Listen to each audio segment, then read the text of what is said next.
Hi, ഇന്നത്തെ നമ്മുടെ topic biotechnology and its applications. Already principles നിങ്ങൾ നോക്കിക്കഴിഞ്ഞു. ബയോടെക്നോളജി നമുക്ക് 2 ചാപ്റ്ററാണുള്ളത്, ആപ്ലിക്കേഷൻസും പ്രിൻസിപ്പിൾസും. കമ്പാരിറ്റീവ്ലി കണ്ടൻറ്റ് കുറവാണ്, പക്ഷേ ലൈൻ ബൈ ഹേർട്ട് ചെയ്യുക, അത്ര ഇമ്പോർട്ടൻ്റ് ഏരിയയാണ്. 2 ചാപ്റ്ററിൽ നിന്ന് നമുക്ക് 3 to 4 ക്വസ്റ്റ്യൻസ് എക്സ്പെക്റ്റ് ചെയ്യാൻ പറ്റുന്ന ഏരിയയാണ്. ഓക്കെ, നന്നായിട്ട് ക്വസ്റ്റ്യൻസ് ചോദിച്ചിട്ടുണ്ട്, especially from this application area. Principles and processes നന്നായി പഠിച്ചെങ്കിൽ മാത്രമേ ആപ്ലിക്കേഷൻസ് നമുക്ക് ക്ലിയർ ചെയ്ത് പോകാൻ പറ്റുള്ളൂ. ഓക്കെ, അപ്പോൾ നമുക്ക് നോക്കാം. Biotechnology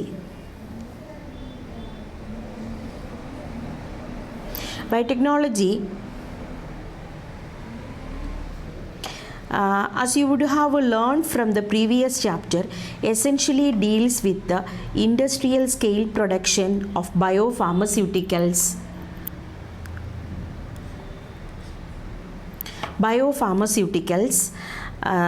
and biologicals using genetically modified microbes, fungi, plants and animals. Genetically modified ആയിട്ട് ഏതൊക്കെ രീതിയിൽ നമ്മൾ ഈ RDNA ടെക്നോളജിയുടെ ആപ്ലിക്കേഷൻസ് ഏതൊക്കെ ഫീൽഡിൽ, മെയിനായിട്ട് നമ്മൾ പറഞ്ഞാൽ അഗ്രികൾച്ചറൽ ഫീൽഡിലും മെഡിക്കൽ ഫീൽഡിലുമാണ് നമുക്ക് നമ്മുടെ ബുക്കിൽ മെയിനായിട്ട് നമുക്ക് പഠിക്കാനുള്ളത്. The applications of biotechnology include therapeutics, diagnostics, genetically modified crops for agriculture, processed food, bioremediation, waste treatment and energy production. Okay, ഈ ഫീൽഡിലൊക്കെ നമുക്ക് യൂസ്ഫുള്ളാണ്. Therapeutics, diagnostics, genetically modified crops for agriculture, processed food, bioremediation, waste treatment and energy production. 3 critical research areas of biotechnology are: first one, providing the best catalyst in the form of improved organism using a microbe or a pure enzyme. Number 2, creating optimal conditions through engineering for a catalyst to act. And number 3, downstream processing technologies to purify the protein or the organic compound. These are the 3 critical research areas of biotechnology. Biotechnological applications in agriculture. Let's take a look at the 3 options that can be thought for increasing food production. First one, agrochemical based agriculture. Agrochemical based agriculture നമ്മൾ start ചെയ്യുന്നത് 1960s കൂടിയാണ്, അതായത് green റവല്യൂഷന് ശേഷം. Doctor MS സ്വാമിനാഥനാണ് ഇന്ത്യയിലേക്ക് green revolution കൊണ്ടുവന്നത്. So he is known as A father of green revolution in India. Father of green revolution എന്ന് പറയുന്നത് Norman E ബോർലാങ് ആണ്. അപ്പോൾ ആ ഒരു ഗ്രീൻ റവല്യൂഷനിൽ അതുവരെ നമുക്ക് ശരിക്കും പറഞ്ഞാൽ പ്രൊഡക്ഷൻ തീരെ കുറവായിരുന്നു. സോ ആ ഒരു ടൈം പ്രൊഡക്ഷൻ നന്നായിട്ട് കൂടണമെന്നുണ്ടെങ്കിൽ നല്ല ബ്രീഡ്സ് വേണം, അതോടൊപ്പം ഫെർട്ടിലൈസേഴ്സ്, പെസ്റ്റിസൈഡ്സ്. അപ്പോൾ ശരിക്കും പറഞ്ഞാൽ നമ്മുടെ ഇക്കോസിസ്റ്റത്തിലേക്ക് ഫെർട്ടിലൈസേഴ്സും പെസ്റ്റിസൈഡ്സും ഒക്കെ ശരിക്കും യൂസ് ചെയ്യുന്ന ഒരു ടൈം എന്ന് പറയുന്നത് ആഫ്റ്റർ ദ ഗ്രീൻ റവല്യൂഷനാണ്, പ്രൊഡക്ഷൻ കൂട്ടാൻ വേണ്ടിയിട്ട്. അതാ അഗ്രോ കെമിക്കൽ ബേസ്ഡ് അഗ്രികൾച്ചർ എന്നുള്ളത്. Number 2, organic agriculture. Organic agriculture ഇപ്പോൾ നമുക്കറിയാം, നമ്മളിപ്പോൾ ഒരുപാട് ഫോളോ ചെയ്യുന്ന ഒരു മെത്തേഡ് തന്നെയാണ് ഗ്രീൻ മാനുവർ, അല്ലെ, cow dung, then biological control, bio pesticides. അങ്ങനെ ശരിക്കും ഓർഗാനിക് ആയിട്ടുള്ള രീതിയിൽ കെമിക്കൽസ് യൂസ് ചെയ്യാതെ ആ ഒരു രീതിയിൽ പണ്ട് കാലത്ത്, അതായത് ബിഫോർ ഗ്രീൻ റവല്യൂഷൻ നമ്മൾ ഉപയോഗിച്ചിരുന്ന മെത്തേഡ് അതായിരുന്നു. Then genetically engineered crop based agriculture. ഒരു ജീൻ ഓഫ് ഇൻട്രസ്റ്റ്, ആ വേർഡാണ് നമുക്ക് യൂസ് ചെയ്യാൻ പറ്റുന്ന ഒരു നല്ല വേർഡ് എന്ന് പറയുന്നത്.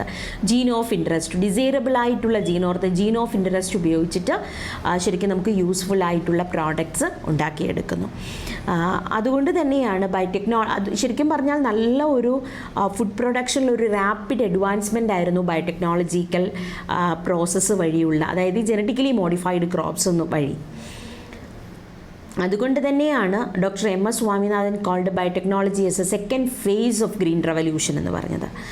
പക്ഷേ ഇപ്പോൾ അതിൻ്റെ ആഫ്റ്റർ ഇഫക്ട്സ് നമുക്ക് മനസ്സിലായിക്കൊണ്ടിരിക്കുന്നത് കൊണ്ട് പലപ്പോഴും നമ്മളിപ്പം ഒഴിവാക്കുന്നുണ്ട്. കാരണം എപ്പോഴും ഒരു പോസിറ്റീവ് സൈഡും നെഗറ്റീവ് സൈഡും ഉണ്ടാവുമല്ലോ ഏതൊരു കാര്യത്തിലും.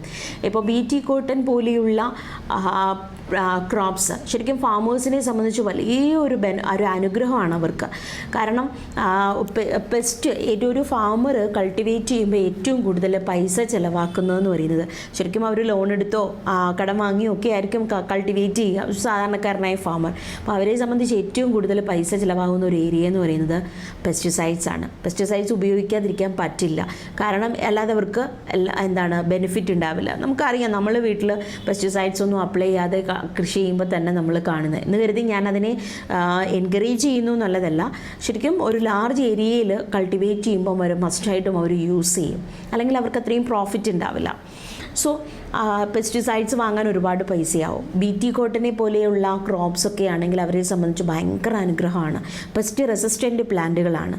പക്ഷേ ഇതുപോലെ ഈ ജനറ്റിക്കലി മോഡിഫൈഡ് ക്രോപ്സ് വഴി ജീൻ പൊല്യൂഷൻ, നമ്മൾ ഒത്തിരി പൊല്യൂഷൻ കേട്ടിട്ടുണ്ട്. Air pollution, water pollution, soil pollution, പിന്നെ നമ്മൾ പൊല്യൂഷൻ കേട്ടു അല്ലേ, ഇലക്ട്രോണിക് വേസ്റ്റ് പൊല്യൂഷൻ. അതുപോലെ തന്നെ ജീൻ പൊല്യൂഷൻ, ഈ ജീൻ ഓഫ് ഇൻട്രസ്റ്റ് അൺഡിസൈറബിൾ ആയിട്ടുള്ള ക്രോപ്സിലേക്ക് സപ്പോസ് ഇപ്പോൾ BT കോട്ടണിൽ നിന്നും പെസ്റ്റ് റെസിസ്റ്റൻസിന് കാരണമായിട്ടുള്ള ജീനുകൾ, ക്രൈ ജീനുകൾ വേറെ ഒരു ക്രോപ്പിലേക്ക് പോവാം. ചിലപ്പോൾ ആ ഒരു ക്രോപ്പ് നമ്മുടെ ഇക്കോസിസ്റ്റത്തിൽ നമുക്കൊരു വീടായിരിക്കും. ആ ഒരു വീടിന് പെസ്റ്റ് റെസിസ്റ്റൻസും കൂടി കിട്ടുമ്പോൾ അതൊരു സൂപ്പർ വീടായിട്ട് മാറും. അതായത് നമ്മൾ ടാർഗറ്റ് ചെയ്യാത്ത സ്ഥലത്തേക്ക് പോളിനേഷൻ വഴി ജീനുകൾ പോവാം. അതാണ് നമ്മൾ ജീൻ പൊല്യൂഷൻ എന്ന് ഉദ്ദേശിക്കുന്നത്. ഓക്കെ, സോ ഈ 3 രീതിയിലുള്ള agriculture. The green revolution succeeded in tripling the food supply but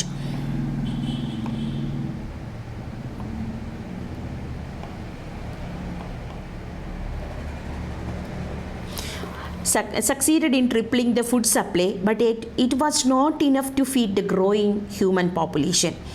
Increased yield have been partly due to the use of improved crop varieties, but mainly due to better management processes and use of agrochemicals, fertilizers and pesticides. അതാണ് ഞാനിപ്പോൾ പറഞ്ഞത്.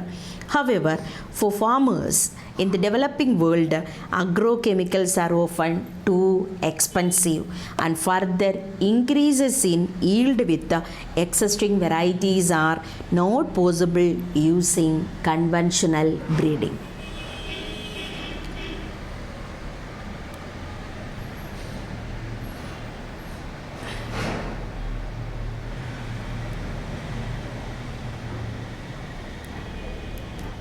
Next അവിടെ ഒരു add ചെയ്ത് topic നമുക്ക് കൊടുത്തിട്ടുണ്ട്, tissue culture.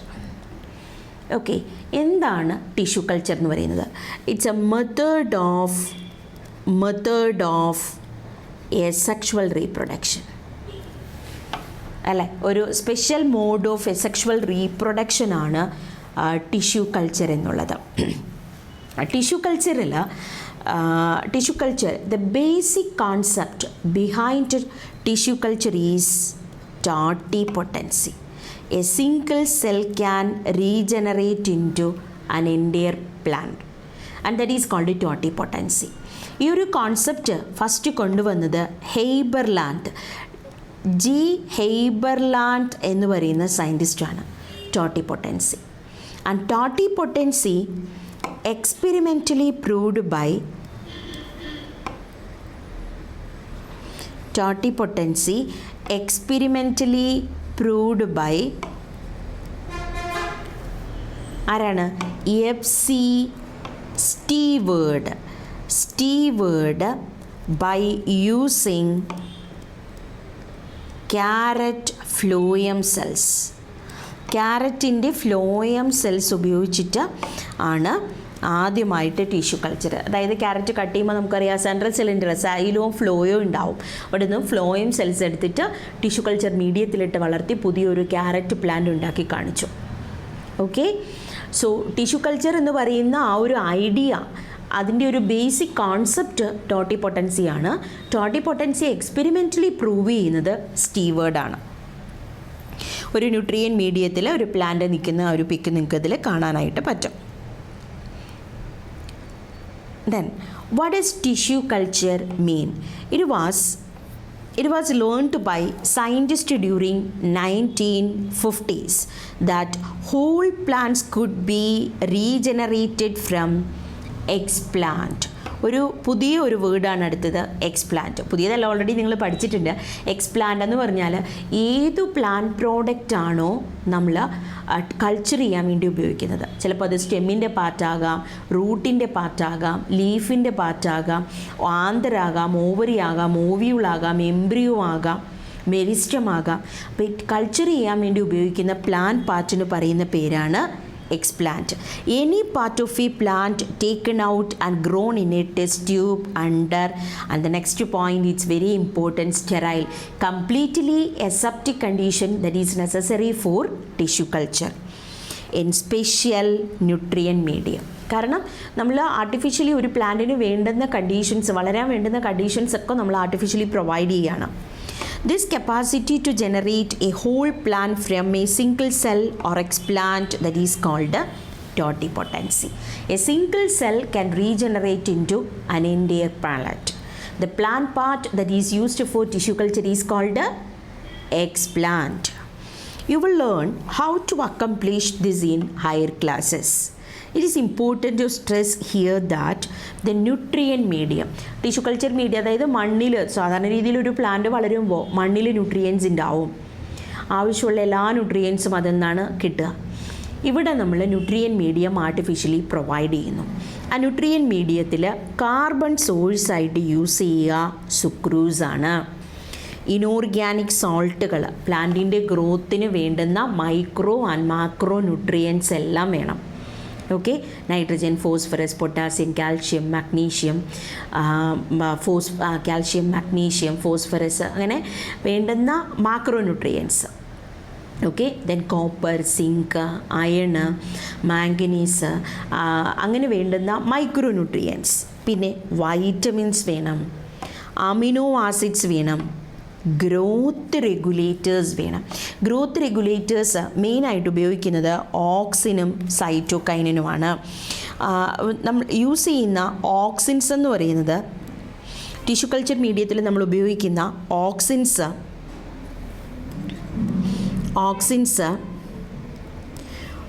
2,4-D ആണ്. 2,4-ഡൈക്ലോറോഫീനോക്സി acetic acid, synthetic auxin ആണ്. ഇനി സൈറ്റോകൈനിൻ നമ്മൾ യൂസ് ചെയ്യുക ബെൻസൈൽ അമിനോ പ്യൂരിൻ ആണ്. ബെൻസൈൽ അമിനോ പ്യൂരിൻ, ഷോർട്ടായിട്ട് നമ്മൾ BAP എന്ന് പറയും. പ്ലാന്റ് ഗ്രോത്ത് സപ്പോർട്ട് ചെയ്യാൻ വേണ്ടിയിട്ട് കൊടുക്കുന്ന ഗ്രോത്ത് റെഗുലേറ്റേഴ്സ്, ഓക്സിൻസും അതുപോലെ തന്നെ cytokinins. By the application of these methods, ഇനി ഇത് കൂടാതെ ന്യൂട്രിയൻ മീഡിയത്തിൽ, അതായത് ശരിക്കും പറഞ്ഞാൽ നമ്മൾ ലാബിൽ യൂസ് ചെയ്യുന്ന എല്ലാ യൂട്ടൻസിൽസും സ്റ്റെറൈൽ കണ്ടീഷൻ ആയിരിക്കണം. എക്സ്പ്ലാന്റ് പോലും സ്റ്റെറൈൽ ആയിരിക്കണം. എക്സ്പ്ലാന്റിൻ്റെ സ്റ്റെറിലൈസേഷൻ നമ്മൾ പറയുന്ന പേര് സർഫസ് സ്റ്റെറിലൈസേഷൻ എന്നാണ് പറയുക. അതായത് എക്സ്പ്ലാന്റിൽ എപ്പോഴും എന്ത് വരാം, ഫോർ എക്സാമ്പിൾ നമ്മളിപ്പോൾ ബനാനയിൽ ടിഷ്യൂ കൾച്ചർ ചെയ്യുകയാണ്. നമ്മൾ എക്സ്പ്ലാന്റ് എടുക്കുന്നത് ബനാനയുടെ സ്റ്റെമ്മാണ്. ബനാനയുടെ സ്റ്റെം എന്ന് പറയുന്നത് കോം അല്ലെങ്കിൽ നമ്മൾ റൈസോം, രണ്ടും നമുക്ക് പറയാം. ഇത് മണ്ണിനടിയിലാണ് വരിക. അപ്പോൾ എപ്പോഴും മൈക്രോബ്സുമായിട്ട് കോണ്ടാക്റ്റ് വരുന്നത് കൊണ്ട് തന്നെ ഇതിനെ എന്താക്കണം, നമ്മൾ സ്റ്റെറൈലാക്കണം. സ്റ്റെറൈലാക്കാൻ വേണ്ടിയിട്ട് നമ്മൾ ഉപയോഗിക്കുന്നത് മെർക്കുറി ക്ലോറൈഡ് പോലെയുള്ള കെമിക്കൽസ്. എക്സ്പ്ലാന്റിൻ്റെ സ്റ്റെറിലൈസേഷന് വേണ്ടി നമ്മൾ പറയുന്ന ടേം സർഫസ് സ്റ്റെറിലൈസേഷൻ എന്നാണ്. ഇനിയും ലാബിൽ യൂസ് ചെയ്യുന്നതെല്ലാം നമ്മൾ സ്റ്റെറിലൈസ് ചെയ്യണം. അതിനുവേണ്ടി നമുക്കൊരു ഓട്ടോക്ലേവ് യൂസ് ചെയ്യാം, ഹോട്ട് എയർ ഓവൻ യൂസ് ചെയ്യാം. ഇനിയും അല്ലെങ്കിൽ പ്രഷർ കുക്കറിൽ നമുക്ക് കിട്ടുന്ന ഒരു ആവിയില്ലേ, അത് വേണമെങ്കിൽ നമുക്ക് സ്റ്റെറിലൈസേഷന് വേണ്ടിയിട്ട് യൂസ് ചെയ്യാം. അപ്പോൾ സ്റ്റെറിലൈസേഷൻ വളരെ ഇമ്പോർട്ടൻ്റ് ആണ്. അല്ലെങ്കിൽ ഏതെങ്കിലും മൈക്രോബിൻ്റെ, ഫംഗസിൻ്റെയോ ബാക്ടീരിയയുടെയോ ഒക്കെ സ്പോറുകൾ ഉണ്ടാവും, അവർ മൾട്ടിപ്ലൈ ചെയ്യും. അപ്പോൾ മീഡിയം പ്രിപ്പയർ ചെയ്യുന്ന കണ്ടീഷൻസിൽ സമയത്തും നമ്മൾ എന്തായിരിക്കണം, കംപ്ലീറ്റ്ലി അസെപ്റ്റിക് കണ്ടീഷൻ മെയിൻറ്റെയിൻ ചെയ്യണം. പിന്നെ pH ഇമ്പോർട്ടൻ്റ് ആണ്, മൊളാരിറ്റി ഒക്കെ ചെക്ക് ചെയ്യണം മീഡിയം പ്രിപ്പയർ ചെയ്തിട്ട്. ഈ ഒരു മീഡിയം നമ്മൾ നോക്കുമ്പോൾ കാണാൻ പറ്റും, ഇതെല്ലാം അങ്ങനെ പ്രിപ്പയർ ചെയ്ത ഒരു മീഡിയമാണ്. എല്ലാം ലിക്വിഡ് ഫോമിലാക്കി ഓക്കെ, എല്ലാം അതിൻ്റെ pH, മൊളാരിറ്റി ഒക്കെ നമ്മൾ ചെക്ക് ചെയ്യുന്നു. ചെക്ക് ചെയ്തതിന് ശേഷം ഫൈനലി ലിക്വിഡ് മീഡിയത്തിൽ നമുക്ക് ചെയ്യാൻ പറ്റും, പക്ഷേ നമ്മൾ അഗാർ ആഡ് ചെയ്യാറുണ്ട്. ഓക്കെ, അഗാറുള്ള മീഡിയത്തിൽ ചെയ്യാറുണ്ട്. അഗർ എന്ന് പറയും, നമുക്കറിയാം, നമ്മൾ പഠിച്ചിട്ടുള്ളതാണ് അഗർ കൊടുത്തു കഴിയുമ്പോൾ മീഡിയത്തിൻ്റെ ഒരു ജെല്ലി അല്ലെങ്കിൽ ഒരു ജാം ലൈക്ക് കൺസിസ്റ്റൻസി ആയിട്ട് മാറും. അതായത് മീഡിയം സോളിഡിഫൈ ചെയ്യാൻ ഉപയോഗിക്കുന്നതാണ് അഗാർ എന്ന് പറയുന്നത്. Agar that is obtained from Gracilaria and Gelidium, അല്ലേ? രണ്ടും റെഡ് ആൽഗൽ ഫോംസ് ആണ്. അപ്പോൾ അഗാർ ഇമ്പോർട്ടൻ്റ് ആണ്. അഗാർ ഇല്ലാതെയും നമ്മൾ ചെയ്യും കേട്ടോ, അഗാർ ഇല്ലാതെയും നമ്മൾ ചെയ്യാറുണ്ട്. സസ്പെൻഷൻ കൾച്ചർ എന്ന് പറയും, അത് ഇമ്പോർട്ടൻ്റ് ആണ്. By application of these methods, it is possible to achieve propagation of a large number of plants in very short duration. This method of producing thousands of plants through tissue culture is called micro propagation.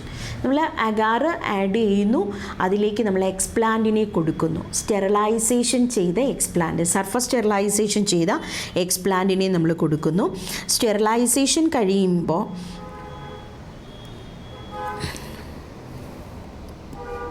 Okay, sterilisation കഴിഞ്ഞതിന് ശേഷം ആ ഒരു nutrient മീഡിയത്തിലേക്ക്, ഇതാണ് നമ്മുടെ tissue culture ചെയ്യുന്ന ആ ഒരു test tube എന്ന് പറയാം. ഇതിൽ മീഡിയം ഉണ്ടാവും.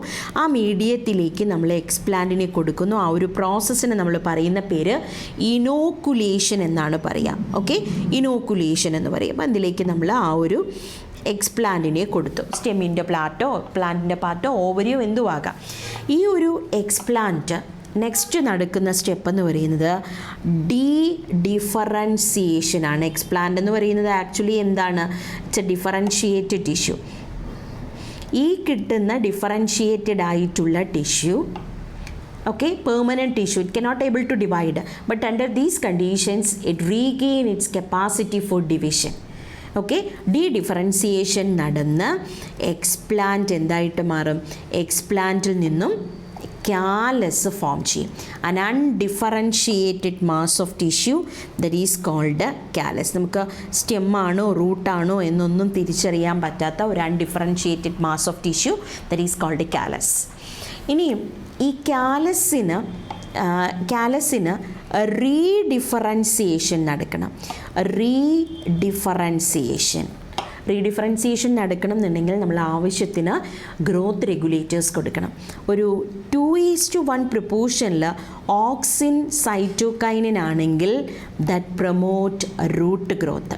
അതായത് കൂടിയ അളവിൽ ഓക്സിൻസും കുറഞ്ഞ അളവിൽ സൈറ്റോകൈൻസും കൊടുത്താൽ കാലസിന് കാലസിൻ്റെ മോർഫോളജിക്കൽ ചേഞ്ചസ് നടന്ന് റൂട്ട് ഉണ്ടാവും.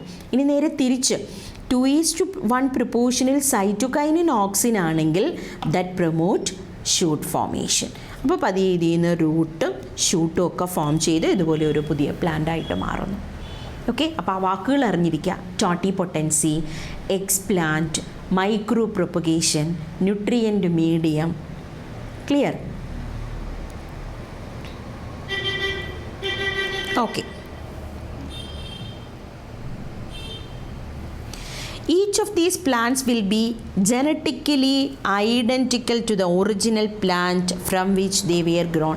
That means they are soma clones. നമ്മളിപ്പോൾ ടിഷ്യൂ കൾച്ചർ വഴി ഇപ്പോൾ ഒരു വാഴയിൽ നിന്നും വാഴയുടെ സക്കറിൽ നിന്നോ കോമിൽ നിന്നോ നമ്മൾ എന്ത് ചെയ്യുന്നു? സക്കറാകാം, അല്ലെങ്കിൽ എന്താകാം, റൈസുമാകാം. അവിടെ നിന്ന് നമ്മൾ ഒരു പ്ലാന്റ് പാർട്ട് എടുക്കുന്നു, ചെറിയൊരു പാർട്ട് എടുക്കുന്നു. പാർട്ട് എടുത്തിട്ട് അതിൽ നിന്ന് ഒരു 100 പ്ലാന്റ്സ് ഉണ്ടാക്കുകയാണെങ്കിൽ 100 പ്ലാന്റ്സും സെയിം ആയിരിക്കും. അതായത് ഈ സൊമാറ്റിക് സെല്ലിൽ നിന്നുണ്ടായ genetically and morphologically same type of plants, somaclones. Many important food plants like tomato, banana, apple, etc. have been produced on commercial scale using this method. അപ്പോൾ ശരിക്കും നമ്മൾ കണ്ടിട്ടുള്ളതാണ് ടിഷ്യൂ കൾച്ചർ, ബനാനയും അതുപോലെ തന്നെ പല ടൈപ്പ് ഓർക്കിഡ്സും ഒക്കെ. ഓർക്കിഡ്സ് ഒക്കെ എപ്പോഴും യൂസ് ചെയ്യാറുണ്ട് കേട്ടോ ടിഷ്യൂ കൾച്ചറിൽ. കാരണം എന്താണെന്ന് അറിയാമോ?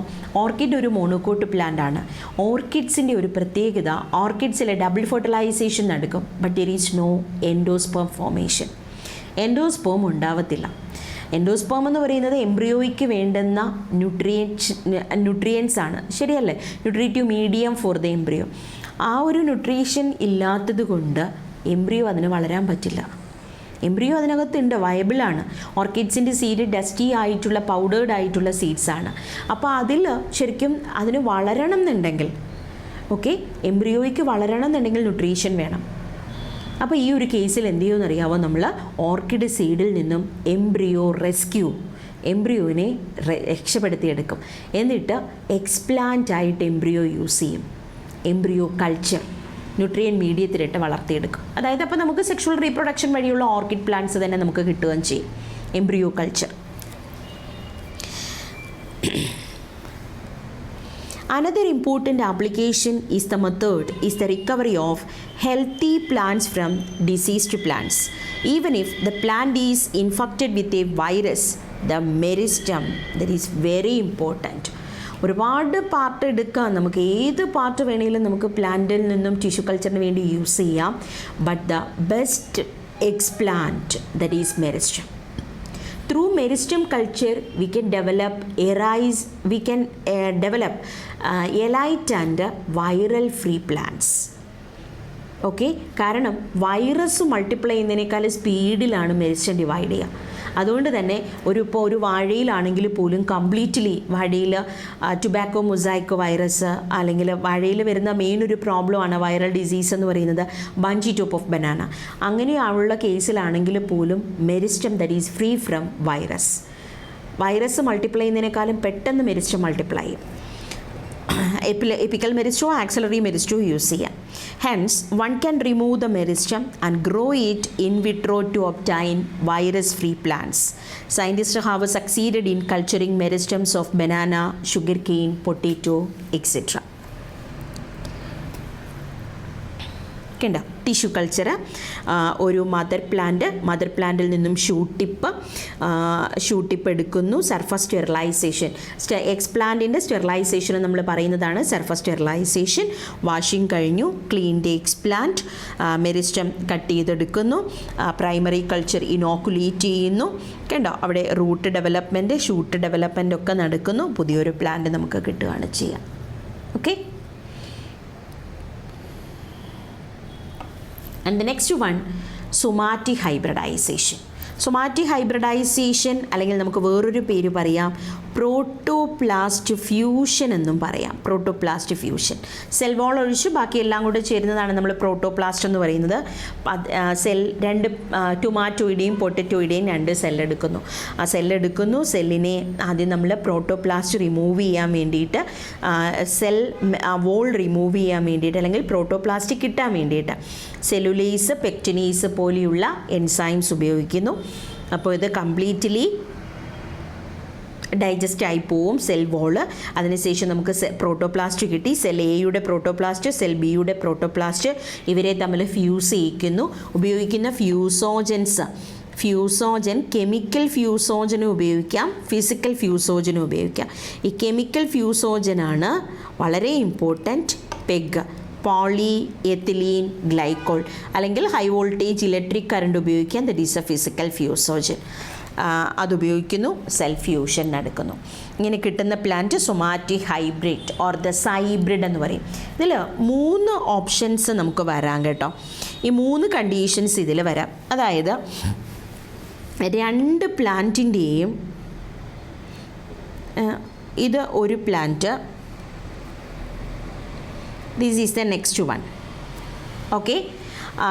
അപ്പോൾ ഇതിൽ 3 കണ്ടീഷൻസ് നമുക്ക് പറയാൻ പറ്റും. ഫസ്റ്റ് കണ്ടീഷൻ എന്ന് പറഞ്ഞാൽ 3 ഓപ്ഷൻസ് നമുക്ക് പറയാം. ഫസ്റ്റ് വൺ എന്ന് പറഞ്ഞാൽ 2ൻ്റെയും ന്യൂക്ലിയസ് അങ്ങ് ഫ്യൂസ് ചെയ്യും. ഓക്കെ, സൈറ്റോപ്ലാസവും ഫ്യൂസ് ചെയ്യും, ന്യൂക്ലിയസും ഫ്യൂസ് ചെയ്യും. അടുത്ത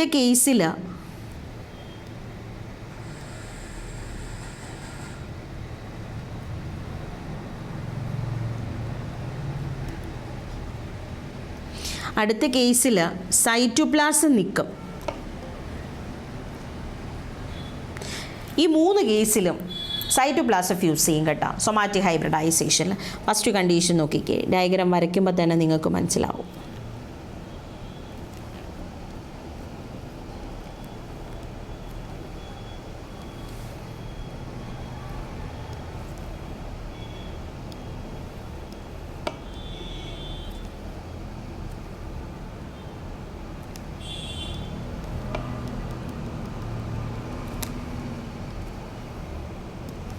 ഫസ്റ്റ് കണ്ടീഷനിൽ രണ്ട് പേരുടെയും ന്യൂക്ലിയസ് ഫ്യൂസ് ആവും, അതായത് ഒരു ഹോമോ ക്യാരിയോണായിട്ട് മാറും.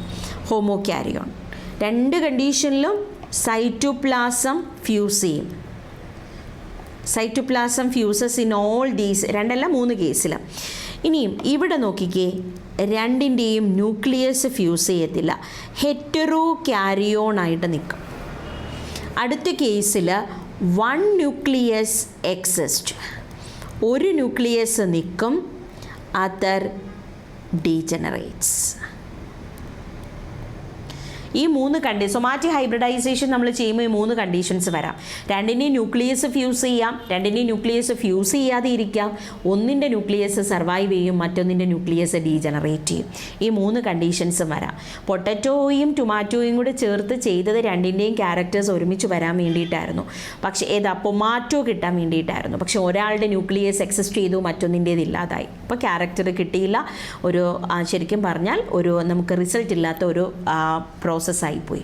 ഒരുപാട് അങ്ങനെ വരാറുണ്ട് കേട്ടോ. എപ്പോഴും നമ്മൾ ചെയ്യുന്നതെല്ലാം അങ്ങനെ ക്രോസിങ് വരുമ്പോഴേക്കും അത് സൊമാറ്റിക് ഫ്യൂഷൻ മാത്രമല്ല കേട്ടോ, ഏതൊരു ഹൈബ്രിഡൈസേഷൻ ചെയ്യുമ്പോൾ പോലും നമ്മൾ ആഗ്രഹിച്ച റിസൾട്ട് വരാറില്ല. അതിനൊരു എക്സാമ്പിൾ പറയുന്നുണ്ട്. കാർപ്പൻ ജെങ്കോ എന്ന് പറയുന്ന ഒരു സയൻറ്റിസ്റ്റ്, അദ്ദേഹം ക്യാബേജിൻ്റെ ലീഫും ക്യാരറ്റിൻ്റെ റൂട്ടും രണ്ടുമാണ് നമുക്ക് ബെനിഫിറ്റ്. ഇത് രണ്ടും കൂടി ക്രോസ് ചെയ്യിച്ചു. മനസ്സിലൊരു എയിമായിരുന്നു രണ്ടും കൂടെ ഒരു പ്ലാന്റിൽ വരിക. അതായത് ക്യാബേജിൻ്റെ ലീഫ് നമുക്ക് ബെനിഫിഷ്യലാണ്. അപ്പോൾ ലീഫ് ക്യാബേജിൻ്റെയും വരണം, റൂട്ട് ക്യാരറ്റിൻ്റെയും വരണം. അപ്പോൾ ഒരു പ്ലാന്റിൽ നിന്ന് തന്നെ നമുക്ക് യൂസ് ചെയ്യാം എന്നോർത്ത് അദ്ദേഹം ഹൈബ്രിഡൈസേഷൻ ചെയ്തത് നേരെ തിരിച്ച് റിസൾട്ട് വന്നു. അതായത് ക്യാരറ്റിൻ്റെ ലീഫും ക്യാബേജിൻ്റെ റൂട്ടും വന്നു. അപ്പോൾ അങ്ങനെ എററൊക്കെ വരാറുണ്ട്. ഓക്കെ, അപ്പോൾ ഇങ്ങനെ ഒരു conditions. Okay, somatic hybridization. PEG ഓർത്തിരിക്കുക, chemical fusogen, polyethylene glycol എന്നുള്ളത്. Scientists have been isolated single cell from plants and digesting their cell wall have been able to isolate naked protoplast. Okay, naked protoplastനെയാണ് നമ്മൾ എന്തു പറയുക, naked പ്രോട്ടോപ്ലാസ്റ്റിന് പറയുന്ന പേരാണ് cell wall ഇല്ലാത്തത്. Isolated protoplast from 2 different varieties of plants, each having a desirable character, can be fused to get hybrid protoplast, which can be further grown to form new plant. These hybrids are called somatic hybrids, while the process is called somatic hybridization. Imagine a situation when a protoplast of tomato is fused with that of potato, and then they are grown to form new hybrid plants combining tomato and potato characteristics. Well, this has been achieved, resulting in formation of pomato. Unfortunately, this plant did not have all the desired combination of characteristics for its commercial utilization. Plants, bacteria, fungi and animals whose genes have been altered by manipulation are called genetically modified organisms. They have been useful in many ways. Many crops, first one, many crops more tolerant to abiotic stress. Genetic modification ഏതൊക്കെ ക്യാരക്ടേഴ്സിന് വേണ്ടിയിട്ട്? First one, tolerant to abiotic stress. Severe winter വന്നാലും cold വന്നാലും drought വന്നാലും ഒക്കെ അതിജീവിക്കാൻ പറ്റുന്ന plants. Then reduced reliance on chemical pesticides, നമ്മൾ പഠിച്ചതാണ് BT cotton. Helped to reduce post harvest loss. അതിന് എക്സാമ്പിളാണ് Flavr Savr tomato. Post harvest loss സാധാരണ രീതിയിൽ പെസ്റ്റോ അല്ലെങ്കിൽ ഡിസീസോ ഒക്കെ വന്നാൽ ഹാർവസ്റ്റിങ്ങിനൊന്നും കാണത്തില്ല. ഇവിടെ പറയുന്നത് എന്താണ്? Post harvest ലോസാണ്. ഹാർവസ്റ്റിങ്ങിന് ശേഷമുള്ള ലോസ്, അതിന് എക്സാമ്പിളാണ് ടൊമാറ്റോ. സീസൺ ടൈമിൽ ഒരുപാട് ഉണ്ടാവും, ഭയങ്കര നമുക്ക് ചീപ്പ് റേറ്റിലൊക്കെ ടൊമാറ്റോ കിട്ടുന്ന ഒരു ടൈമുണ്ട്. അപ്പോൾ നമുക്ക് ടൊമാറ്റോ ആ സമയത്ത് നമ്മൾ ഒരുപാട് വാങ്ങി വെച്ചാലും നമുക്ക് സ്റ്റോർ ചെയ്ത് വെക്കാൻ പറ്റില്ല, ഷെൽഫ് ലൈഫ് കുറവാണ്, കാരണം വളരെ പെട്ടെന്ന് സോഫ്റ്റൻ ചെയ്തു പോകും. എന്താ ഈ ഫ്രൂട്ട് സോഫ്റ്റനിങ് എന്ന് പറയുന്നത്? ഫ്രൂട്ട് സോഫ്റ്റനിങ് എന്ന് പറഞ്ഞാൽ സോലബിലൈസേഷൻ ഓഫ് മിഡിൽ ലാമല്ല. രണ്ട് സെല്ലിനെ തമ്മിൽ കണക്ട് ചെയ്ത് വെച്ചിരിക്കുന്നതാണ് middle lamella. It's made up of calcium pectate. ആ ഒരു പെക്റ്റിൻ ഡിസിൻറ്റഗ്രേഷൻ നടക്കും. ആ പെക്റ്റിൻ്റെ ഡിസിൻറ്റഗ്രേഷന് കാരണമാകുന്ന എൻസൈമാണ് പോളിഗാലക്ടോയുറനൈസ്. പോളിഗാലക്ടോയുറനൈസ് എന്ന് പറഞ്ഞ എൻസൈം ദറ്റ് ഡിസിൻറ്റഗ്രേറ്റ് പെക്റ്റിൻ. ഇപ്പം ചക്കയോ മാങ്ങയോ ഒക്കെ പഴുത്തോ എന്നറിയാൻ നമ്മളിങ്ങനെ പിതുക്കി നോക്കും, ഞെക്കി നോക്കും. പച്ചയാണെങ്കിൽ നല്ല ഹാർഡാണ്, ഞെക്കി നോക്കുമ്പോൾ നല്ല സോഫ്റ്റ് ആയിരിക്കും. അതായത് മിഡിൽ ലാമല്ല ഇല്ലാതാവും, പെക്റ്റിൻ്റെ ഡീഗ്രഡേഷൻ നടക്കും with the help of this enzyme polygalacturonase. ഈ എൻസൈമിൻ്റെ ആക്ടിവിറ്റി സപ്രസ് ചെയ്തിരുന്നു RNA ഇൻ്റർഫറൻസ് വഴിയാണ്. എന്നിട്ട് കിട്ടിയിട്ടുള്ള ടൊമാറ്റോ ആണ് ഫ്ലേവർ സേവർ ടൊമാറ്റോ. അപ്പോൾ അത് കാരണം ഫ്രൂട്ട് സോഫ്റ്റനിങ് നടക്കത്തില്ല.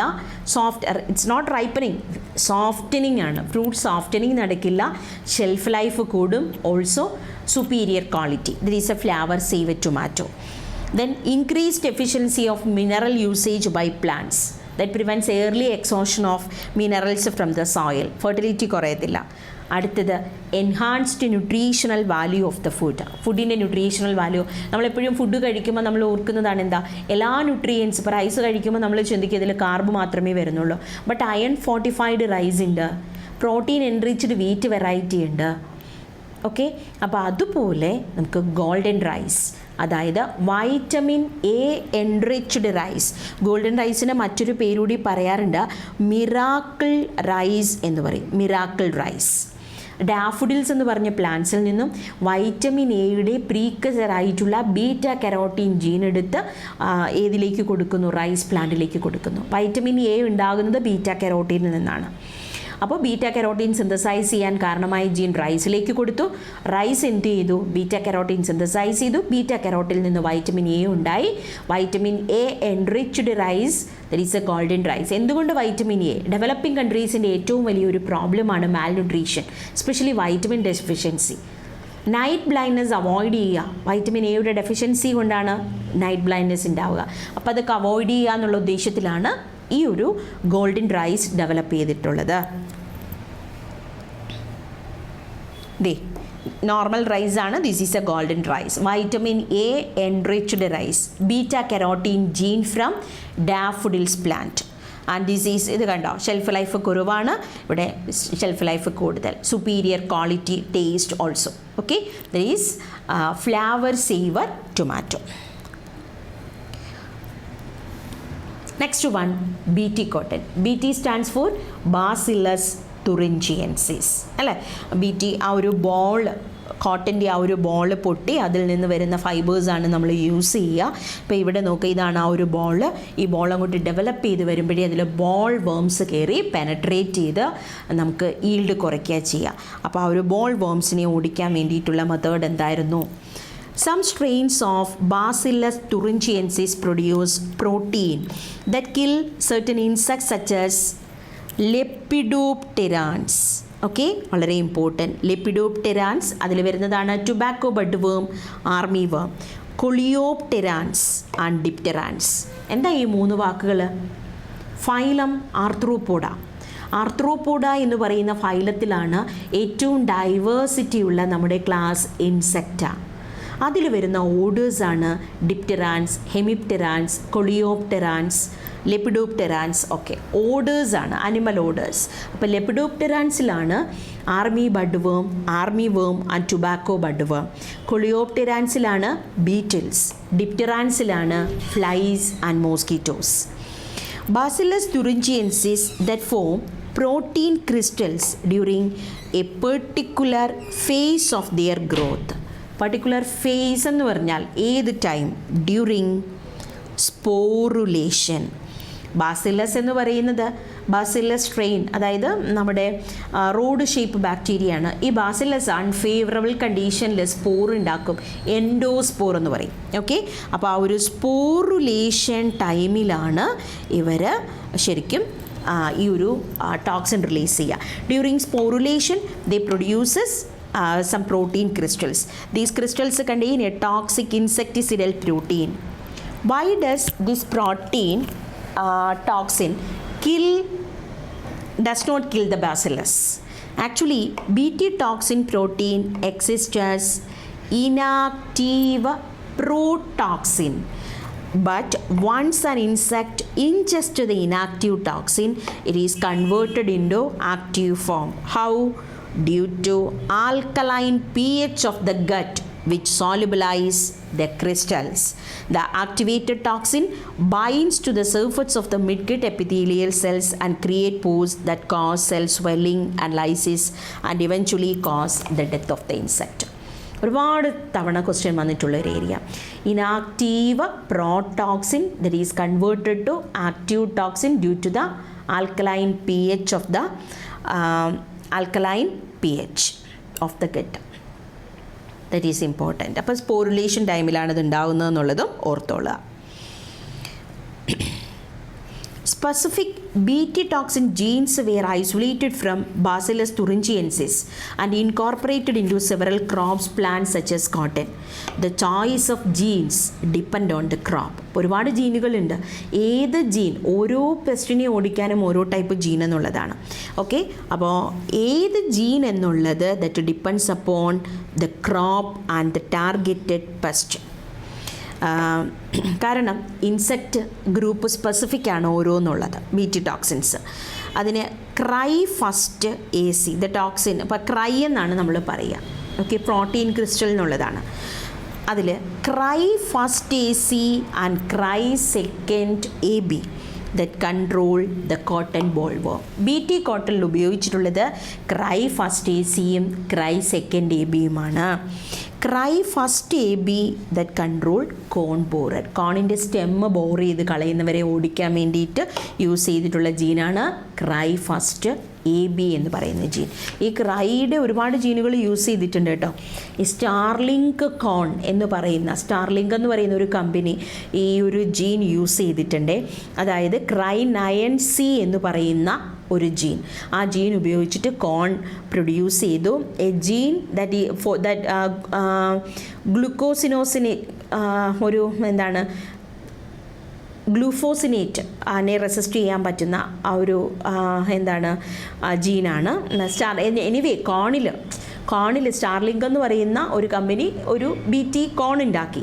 ആ കോൺ വഴി പക്ഷേ ആ പബ്ലിക്കിന് അലർജി ഉണ്ടായി ഡെത്തിലേക്കൊക്കെ എത്തുന്ന ഒരു സാഹചര്യമൊക്കെ വന്നു. അപ്പോഴേക്കും ശരിക്കും കമ്പനി റീകോൾ ചെയ്തു. പല ജനറ്റിക്കലി മോഡിഫൈഡ് ക്രോപ്സും പ്രശ്നമാണ്. ആദ്യമായിട്ട് ജനറ്റിക്കലി മോഡിഫൈഡ് ക്രോപ്സ് ഇന്ത്യയിലേക്ക് കൊണ്ടുവരുന്നത് മോൺസാൻറ്റോ എന്ന് പറയുന്ന റഷ്യൻ കമ്പനിയാണ് കേട്ടോ. ഇന്ത്യയിൽ കൊണ്ടുവന്നപ്പോൾ ഒഡീഷയും കേരളവും ഒഴിച്ച് ബാക്കി എല്ലാ സ്റ്റേറ്റും സപ്പോർട്ട് ചെയ്തു. ഒഡീഷയും കേരളവും ഇതിനെ എതിർക്കുകയാണ് ചെയ്തത്. പിന്നെ നമ്മളും ഇതിനെ കൾട്ടിവേറ്റ് ചെയ്യാൻ തുടങ്ങി recently.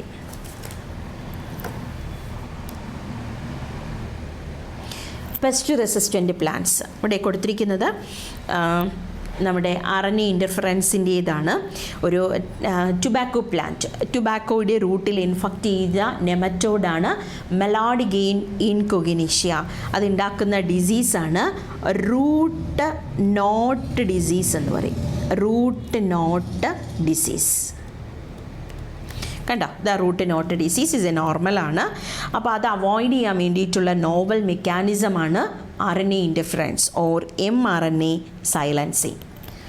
Several nematodes parasitize a wide variety of plants and animals including human beings. A nematode Melodigein incognita infects the root of tobacco plant and causes a great reduction in yield. A novel strategy was adopted to prevent this infestation, which was based on the process of RNA interference. RNA interference takes place in all eukaryotic organisms as a method of cellular defense. Defense mechanism ഒരു പാർട്ടാണ് eukaryotic സെല്ലിൽ. This method involves silencing a specific mRNA due to complementary double-stranded molecule that binds to and prevent translation of mRNA. ഒരു disease ഉണ്ടാകണം എന്നുണ്ടെങ്കിൽ, ഒരു disease ഇപ്പം നമുക്ക് ഒരു വൈറൽ ഇൻഫെക്ഷൻ വന്നെങ്കിൽ ആ വൈറസ് പ്രോട്ടീൻ ഉണ്ടാക്കിയതുകൊണ്ടാണ്. മനസ്സിലായില്ലേ? നമ്മുടെ ബോഡിയിലേക്ക് ഒരു ബാക്ടീരിയയോ ഒരു വൈറസോ ഏതൊരു പാത്തോജൻ കയറിയാലും അവർ നോക്കുന്നത് എന്താണ്? നമ്മുടെ ബോഡിയിൽ പ്രോട്ടീൻ ഉണ്ടാക്കുക. ആ പ്രോട്ടീൻ വരുമ്പോഴാണ് നമ്മൾ മനസ്സിലാക്കുക നമുക്ക് ഇൻഫെക്ഷനായി. അതായത് ആ സമയത്താണ് നമുക്ക് സിംറ്റംസ് വരിക. അപ്പോൾ ഈ ഒരു പ്രോട്ടീൻ ഉണ്ടാക്കണമെങ്കിൽ ആദ്യം എന്ത് ചെയ്യണം? പാത്തോജൻ്റെ mRNA ഉണ്ടാകണം, അല്ലേ? പാത്തോജൻ mRNA ഉണ്ടാക്കണം, ആ mRNAയിൽ നിന്ന് പ്രോട്ടീൻ ഉണ്ടാകണം.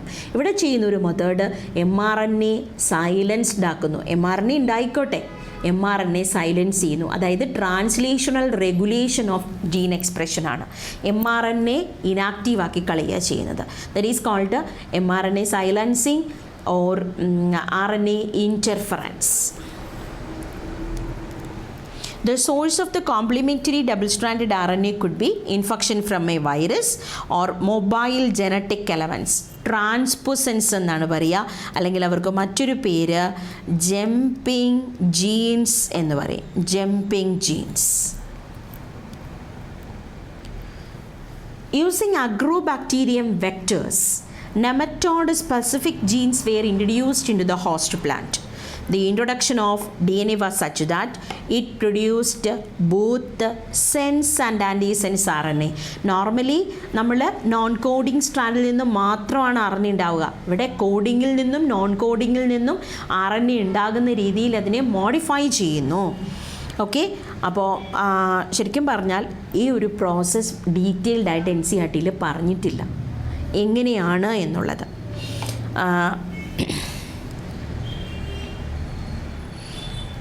ഇതിൽ ഈ ഡയഗ്രത്തിന് തൊട്ട് മുമ്പ് നിങ്ങൾ നോക്കുക. ഇപ്പോൾ നമ്മുടെ നെമറ്റോഡ് ഇതാണ്, മെലോഡിഗെയിൻ ഇൻകോഗ്നീഷ്യ. മെലോഡിഗെയിൻ ഇൻകോഗ്നീഷ്യ ഈ ഒരു ഡിസീസ് ഉണ്ടാക്കണമെങ്കിൽ അതിന് കാരണമായിട്ടുള്ളൊരു ജീനുണ്ട്. ഇതാണ് ആ ഒരു ജീൻ. ഓക്കെ, ഈ ഒരു ജീൻ നമ്മൾ ഐഡൻറ്റിഫൈ ചെയ്യുന്നു, ഐസൊലേറ്റ് ചെയ്തിട്ട് ഈ ഒരു ജീനിനെ നമ്മളങ്ങ് മോഡിഫൈ ചെയ്യാണ്. അതായത് രണ്ട് സ്ട്രാൻഡിൽ നിന്നും, കോഡിങ്ങിൽ നിന്നും നോൺ കോഡിങ്ങിൽ നിന്നും mRNA ഉണ്ടാകുന്ന രീതിയിൽ അതിനെ മോഡിഫൈ ചെയ്യുന്നു. മോഡിഫൈ ചെയ്തിട്ട് ഇതിനെ മോഡിഫൈ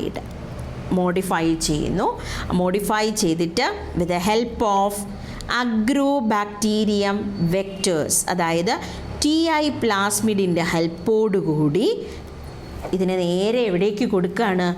ടുബാക്കോ പ്ലാന്റിലേക്ക് കൊടുക്കുന്നു. മനസ്സിലായോ? മെലോഡിഗെയിൻ ഇൻകോഗ്നീഷ്യയുടെ ഡിസീസ് കോസിംഗ് ജീൻ ഐഡൻറ്റിഫൈ ചെയ്യുന്നു and is modified in such a way that both coding and non coding strand produces RNA. Then this modified gene is introduced into tobacco with the help of agrobacterium vector like TI plasmid, and within the tobacco plant it produced രണ്ട് RNA produce ചെയ്യും. Okay, രണ്ട് RNA produce ചെയ്യുന്നു. ഇതൊരു RNA, ഇത് അടുത്ത RNA. ഈ രണ്ട് RNAയും complimentary ആയതുകൊണ്ട് ഡബിൾ സ്ട്രാൻഡഡ് RNA ഉണ്ടാവും. ഡബിൾ സ്ട്രാൻഡഡ് RNA തീർന്നിട്ടില്ല, ഇത്രേ പുസ്തകത്തിൽ പറയുന്നുള്ളൂ. ഈ ഡബിൾ സ്ട്രാൻഡഡ് RNA അടുത്ത സ്റ്റെപ്പ് നോക്കുക. ഡൈസർ എന്ന് പറയുന്ന RNA ക്ലീവ് ചെയ്യുന്ന എൻസൈം ഉപയോഗിച്ച് അതിനെ ക്ലീവ് ചെയ്തിട്ട് ഏകദേശം 21 to 23 സെഗ്മെൻറ്റ്സ് ഓഫ് RNA ആക്കി മാറ്റുന്നു. ആ ഒരു സെഗ്മെൻറ്റ്സിന് ഒരു 2-3 ന്യൂക്ലിയോറ്റൈഡുകൾ ഉള്ളതാണ് കേട്ടോ, അത്രയുള്ള സെഗ്മെൻറ്റുകളാക്കി മാറ്റുന്നു. അതിന് നമ്മൾ പറയുക small interfering RNA or the siRNA ആക്കി മാറ്റുന്നു. എന്നിട്ട് അടുത്ത സ്റ്റെപ്പിൽ siRNA RNA induced silencing complex, RNA induced silencing complex, it's a protein, it's shortly called RISC പോലെയുള്ള പ്രോട്ടീനുമായിട്ട് ബൈൻഡ് ചെയ്യിക്കുന്നു. അപ്പോൾ ഇത് നമ്മുടെ ഡബിൾ സ്റ്റാൻഡേർഡ് ആയിട്ടുള്ള RNA ഇതായിരുന്നു. ഈ RNA വന്നിട്ട് എന്ത് ചെയ്യുന്നു, റിസ്ക്കുമായിട്ട്, ഇതാണ് റിസ്ക്, ഓക്കെ, ഇത് വന്നിട്ട് റിസ്ക്കുമായിട്ട് അങ്ങ് ബൈൻഡ് ചെയ്യുകയാണ്. ഇങ്ങനെ ബൈൻഡ് ചെയ്ത് കഴിയുമ്പോൾ റിസ്ക് ഇതിനെ എന്താക്കി മാറ്റും, സിംഗിൾ സ്ട്രാൻഡഡ് ആക്കി മാറ്റും. ആക്ടിവേറ്റഡ് റിസ്ക് എന്നാണ് ഇതിനെ നമ്മൾ പറയുക. കണ്ടോ, ഇനി അങ്ങ് സിംഗിൾ സ്ട്രാൻഡഡ് ആക്കി മാറ്റും. സിംഗിൾ സ്ട്രാൻഡഡ് ആക്കി മാറ്റി ഇങ്ങനെ നിർത്തിയിരിക്കും. നമ്മൾ വാങ്ങിച്ചു നടുന്ന ട്രാൻസ്ജീനിക് ടുബാക്കോയിൽ ഇതാണ്, ഈ ഒരവസ്ഥയാണ്. അപ്പോൾ ഇതൊന്നും അറിയാതെ മെലോഡിഗെയിൻ ഇൻകോഗ്നീഷ്യ വന്ന് ഇതിനെ അറ്റാക്ക് ചെയ്യും. നേരെ വന്ന് റൂട്ട് വഴി കയറി അറ്റാക്ക് ചെയ്യാൻ വരുമ്പോഴും അയാൾ എന്ത് ചെയ്യും, ആദ്യം അത് mRNA ഉണ്ടാക്കും.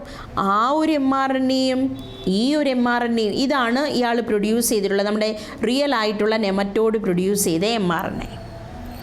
ആ mRNAയും ഈ mRNAയും കോംപ്ലിമെൻ്ററി അല്ലേ, അത് നേരെ വന്നിട്ട് ഇവിടെ വന്നങ്ങ് ബൈൻഡ് ചെയ്ത് റിസ്ക് അതിനെ എന്ത് ചെയ്യും, അങ്ങ് ഡീഗ്രേഡ് ചെയ്ത് ക്ലീവ് ചെയ്ത് ദൂരെ കളയും. പിന്നെ പ്രോട്ടീൻ ഉണ്ടാകില്ല, ഡിസീസ് ഉണ്ടാകില്ല. അതാണ് അവിടെ വരുന്നത്. കണ്ടോ, ഡബിൾ സ്റ്റാൻഡേർഡ് ആക്കി ക്ലീവ് ചെയ്ത് കളയും. mRNA siRNA റിസ്ക് കോംപ്ലക്സ്, കണ്ടോ, ഇതാണ് mRNA ഉണ്ട്, siRNA ഉണ്ട്, റിസ്ക് കോംപ്ലക്സ് അതിനെ ഡീഗ്രേഡ് ചെയ്ത് കളയും. അത് ടെക്സ്റ്റ് ബുക്കിൽ വന്നിട്ടില്ല, ബട്ട് നിങ്ങളിതറിയണം. പഠിച്ചു കാണുമല്ലോ അല്ലേ. ഇനിയും മെഡിക്കൽ ആപ്ലിക്കേഷൻസ് ആണ് അടുത്തത് നമുക്ക് നോക്കാനുള്ളത്. അറ്റ് പ്രസൻറ്റ് മെഡിക്കൽ ആപ്ലിക്കേഷനിൽ ഒരുപാട് ടൈപ്പ് പ്രോട്ടീനുകളെ പറ്റിയാണ്. ഏകദേശം 30ഓളം തെറാപ്യൂട്ടിക്സ് വേൾഡ് വൈഡ് അപ്രൂവ്ഡ് ആയിട്ടുണ്ട്. RDNA ടെക്നോളജി വഴി 12 എണ്ണം ഇന്ത്യയിൽ മാർക്കറ്റ് ചെയ്യുന്നുണ്ട്. ആ മാർക്കറ്റ് ചെയ്യുന്നതിൽ ഏറ്റവും ഇമ്പോർട്ടൻ്റ് ആയത് genetically engineered insulin, it's called Humulin. നമ്മുടെ വീട്ടിലൊക്കെ പേരൻസോ ഗ്രാൻഡ് പേരൻസോ ഒക്കെ യൂസ് ചെയ്യുന്ന ഇൻസുലിൻ എന്ന് പറയുന്നത് that is a genetically engineered ഇൻസുലിനാണ്. അപ്പോൾ നമ്പർ ഓർത്തിരിക്കുക, 30 വേൾഡ് വൈഡ്, ഇന്ത്യയിൽ 12 എണ്ണം മാർക്കറ്റ് ചെയ്യുന്നു. കുറച്ച് റീകോമ്പിനൻ്റ് പ്രോട്ടീൻസിൻ്റെ പേര്, ഇത് ഈ റീകോമ്പിനൻസ് പ്രോട്ടീൻ്റെ പേര് നിങ്ങൾ അറിയണം. കാരണം ഫസ്റ്റ് ചാപ്റ്ററിൽ, അതായത് ആപ്ലിക്കേഷൻസിന് മുമ്പ് പ്രിൻസിപ്പിൾസിൽ NCERT എക്സർസൈസിൽ ഒരു ക്വസ്റ്റ്യൻ ഇതാണ്. Insulin treatment four type 1 diabetes mellitus. Interferon alpha used for chronic hepatitis C. Interferon beta used against herpes and viral enteritis. Coagulation factor haemophilia treat ചെയ്യാൻ വേണ്ടിയിട്ട് haemophilia A and haemophilia B. Coagulation factor 8ഉം 9ഉം. അടുത്തത് DNase treatment of cystic fibrosis. Then antithrombin 3 prevention of blood clot. Interferon B prevention of multiple sclerosis ട്രീറ്റ്മെൻറ്റിന് വേണ്ടിയിട്ട്. Human recombinant growth hormone for promoting growth in an individual. Okay, then TPA എന്ന് പറയും, ഇങ്ങനെ നമ്മൾ എഴുതുക, tissue plasminogen activator, TPA treatment of acute myocardial infarctions. കുറേ recombinant പ്രോട്ടീൻസിൻ്റെ പേരുകളാണ് നമ്മൾ 10 എണ്ണത്തോളം ഇവിടെ പറഞ്ഞിട്ടുണ്ട്. ജസ്റ്റ് അതൊന്ന് ഓർത്തിരിക്കുക. അതിൽ വളരെ ഇമ്പോർട്ടൻ്റ് ആണ് ഹ്യൂമുലിൻ.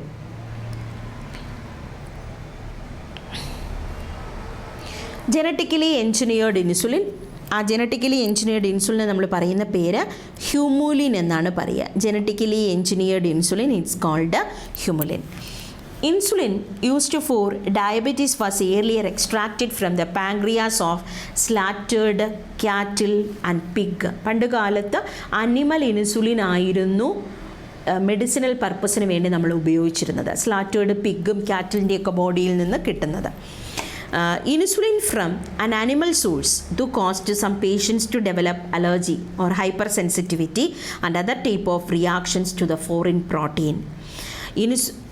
പിന്നെ കാരണം അന്നത്തെ കാലത്ത് പിന്നെ അത് മാത്രമല്ല, പേഷ്യൻസ് വളരെ കുറവായിരുന്നു. എല്ലാവരും നന്നായിട്ട് ഫുഡ് കഴിക്കുക മാത്രമല്ല, ഫിസിക്കൽ എക്സർസൈസ് എന്നുള്ളതൊക്കെ ഉണ്ടായിരുന്നു. അതുകൊണ്ട് ഇത്രയും പേഷ്യൻസ് ഇല്ലായിരുന്നു. അപ്പോൾ ഇതായിരുന്നു അന്ന് യൂസ് ചെയ്തിരുന്നത്. അപ്പോൾ അലർജിക് റിയാക്ഷൻസ് ഉണ്ടാക്കാൻ തുടങ്ങിയതും പിന്നെ day by day number of patients increase ചെയ്തു.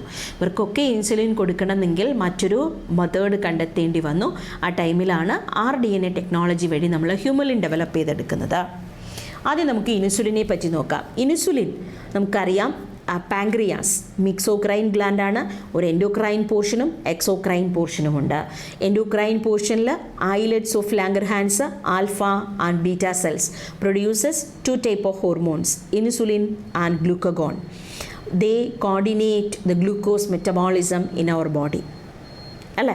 അതിൽ ഇൻസുലിൻ നമ്മുടെ ബോഡിയിൽ സിന്തസൈസ് ചെയ്യുന്നത് as an immature form prohormone ആയിട്ടാണ് പ്രൊഡ്യൂസ് ചെയ്യുക. It's called proinsulin. ആ പ്രോ ഇൻസുലിനകത്ത് 3 പെപ്റ്റൈഡ് ചെയിനുകൾ ഉണ്ടാവും. Chain A, chain B and chain C. Chain എയിൽ 21 അമിനോ ആസിഡ്, ചെയിൻ ബിയിൽ 33, chain B 30 amino acid and chain C 33 amino acid. A 21, B 30 and C 33. Mature ആവുമ്പോഴേക്കും only 2 chain A and B. C peptide is removed അല്ലേ? C remove ചെയ്യുന്നു. A and B connected by disulphide bridges. അപ്പോൾ C peptide extra stretch എന്നുള്ളത് ഇല്ലാതാവുകയാണ്. Proenzyme പോലെ തന്നെ ഇതൊരു പ്രോ ഹോർമോണാണ്. സോ പ്രോസസ്സിങ് കഴിയുമ്പോൾ സി പെപ്റ്റൈഡ് മാറുന്നു. ദേ proinsulin, this is the, ഇത് എ ചെയിൻ ആണ്, ഇത് ബി ചെയിൻ ആണ്. എയും ബിയും തമ്മിൽ കണക്ട് ചെയ്തുകൊണ്ട് ഡൈസൾഫൈഡ് ബ്രിഡ്ജ് ഉണ്ടാവും അവിടെ. Disulphide bridge. ദേ ഇത് നമുക്കൊന്ന് നോക്കാം. ഡൈസൾഫൈഡ് ബ്രിഡ്ജിൽ എത്ര ഡൈസൾഫൈഡ് ബ്രിഡ്ജ് ഉണ്ടെന്ന് ഇവിടെ ഒന്ന് നിങ്ങൾ നോക്കിക്കേ. ഇവിടെ ഒന്നുണ്ട് അല്ലേ? ഈ ഒരു ബ്രിഡ്ജിന് നമ്മൾ പറയുന്നത് intra means within. Intra disulphide ബ്രിഡ്ജും 2 ഇൻറ്റർ ഡൈസൾഫൈഡ് ബ്രിഡ്ജും ഉണ്ട്. ഒരു ഇൻറ്ററും 2 ഇൻട്രായും. അത് നമുക്കൊന്ന് നോക്കാം. ഒരു ഇൻറ്റർ എന്ന് പറയുമ്പോൾ നോക്കിക്കേ, എ ചെയിനിൽ, അതായത് ഡൈസൾഫൈഡ് ബ്രിഡ്ജ് ആണെങ്കിൽ മസ്റ്റായിട്ട് സൾഫർ വേണം. അപ്പോൾ ഇത് അമിനോ ആസിഡുകൾ ടോട്ടലി 51 അമിനോ ആസിഡാണ് ഇൻസുലിനകത്തുള്ളത്. എ ചെയിനിൽ 21 അമിനോ ആസിഡും ബി ചെയിനിൽ 30 അമിനോ ആസിഡുമാണുള്ളത്. 30 അമിനോ ആസിഡ്. ഓക്കെ, എയിൽ ഇത് 30ഉം ഇത് 21ഉം, അപ്പോൾ ടോട്ടലി 51. ഇതാണ് ഫ്രെഡറിക് സാങ്കർ ആദ്യമായിട്ട് ഈ ഒരു സീക്വൻസ് ആണ് കണ്ടെത്തുന്നത്. അതിനാണ് അദ്ദേഹത്തിന് 1945 ആദ്യം നോബൽ പ്രൈസ് കിട്ടുന്നത്. അപ്പോൾ നോക്കിക്കേ, പ്രോട്ടീൻ ചെയിൻ ഇവിടെ ആദ്യത്തേത് സിസ്റ്റീൻ കണ്ട, ഇവിടെയും സിസ്റ്റീൻ. രണ്ടും സൾഫർ കണ്ടെയ്നിങ് അമിനോ ആസിഡാണ്. അതായത് 6th amino acid of chain A and 11th of chain A. Okay, അപ്പോൾ ആദ്യത്തെ ഡൈസൾഫൈഡ് ബോണ്ട് എന്ന് പറയുന്നത് 6th and 11th amino acid of chain A. ആദ്യത്തെ ഡൈസൾഫൈഡ് ഇൻട്രാ ആണ്. That is the intra disulphide bond. And the next is inter disulphide ബോണ്ടാണ്. Inter disulphide bond 2 എണ്ണം വരും. First one നോക്കിക്കേ. ഫസ്റ്റ് വൺ എവിടെയാണ് നമ്മൾ ഇൻറ്റർ കണ്ടത്? 7ാമത്തേത് അല്ലേ? 7th-ലെ 7ഉം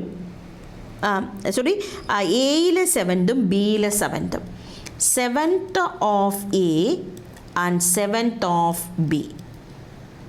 അതാണ് ഒരു ഇൻറ്റർ ഡൈസൾഫൈഡ് ബോണ്ട്. അടുത്തതോ next 20th of A and 19th of B.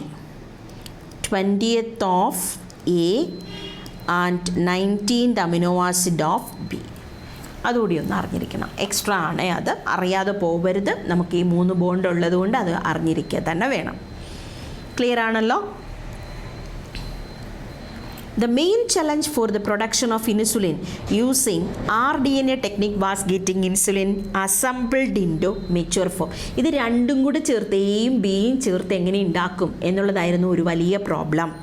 In 1983, Eli Lilly, an American company, prepared 2 DNA sequences corresponding to chain A and chain B and introduced them in plasmids of E. coli to produce insulin chain. അതായത് chain A synthesise ചെയ്യാൻ കാരണമായ gene ഈ കൊളയിൽ കൊടുത്തു, chain A ഉണ്ടാക്കി, അതുപോലെ chain B ഉണ്ടാക്കി. Artificially എന്ത് ചെയ്തു? ചെയിൻ എയും ബിയുടെയും ഇടയ്ക്ക് ഡൈസൾഫൈഡ് ബ്രിഡ്ജ് ക്രിയേറ്റ് ചെയ്തു. അപ്പോൾ ഇതാദ്യമായിട്ട് ഡെവലപ്പ് ചെയ്തത് എലി ലില്ലിയാണ്. ഇന്ന് എലി ലില്ലിയുടെയും അതുപോലെ മറ്റൊരു ഫേം ഉണ്ട് കേട്ടോ, റാൻബാക്സി എന്ന് പറയും. എലി ലില്ലി റാൻബാക്സിയുമാണ് അവരുടെ ഫ്രാഞ്ചൈസീസ് ഇന്ത്യയിലുണ്ട്. ഏറ്റവും കൂടുതൽ ഈ ഒരു ഡയബറ്റിക്കിനുള്ള മെഡിസിൻസ് അവരാണ് തരിക. ഇനി നോർമലി അല്ലാത്ത രീതിയിലുള്ള ഇൻസുലിൻ പെന്നുകളുണ്ട്. ഓക്കെ, ഇതാകണ്ട Humulin. Okay, Humulin 70% human insulin isophane suspension, 30% of human insulin injection, RDNA origin. ഇത് ഹ്യൂമാപ്പെൻ എന്ന് പറയും. Humapen, Humalog. അത് ഈ Eli Lilly and Ranbaxy together have launched Humapen and Humalog protein kinase etcetera for diabetic patients. Humalog is absorbed within 10 to 15 minutes. Humalog എന്ന് പറയും. Humalog is absorbed within 10 to 15 minutes against 30 to 60 minutes of other insulin products. Okay.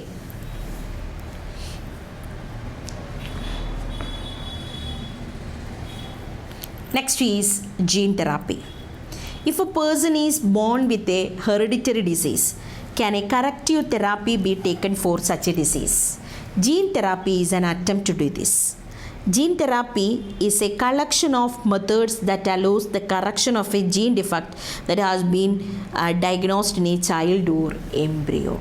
Okay, ഒരു ശരിക്കും പറഞ്ഞാൽ നമുക്ക് ഒരു genetical problem ഉണ്ടെങ്കിൽ correct ചെയ്യാൻ പറ്റില്ലായിരുന്നു. ജീൻ തെറാപ്പിയോടുകൂടി അതിനൊരു സൊല്യൂഷൻ. ഏത് ജീൻ, ചിലപ്പോൾ ജീനുകൾ ഡിലീറ്റ് ആകാം അല്ലെങ്കിൽ മാൽ ഫങ്ഷണൽ ആകാം, അപ്പോൾ അതിനെ നമ്മൾ കറക്റ്റ് ചെയ്യാൻ പറ്റും എന്നുള്ളതാണ്. Correction of a genetic defect involves delivery of normal gene into the individual or embryo to take over the function of and compensate for the non-functional gene.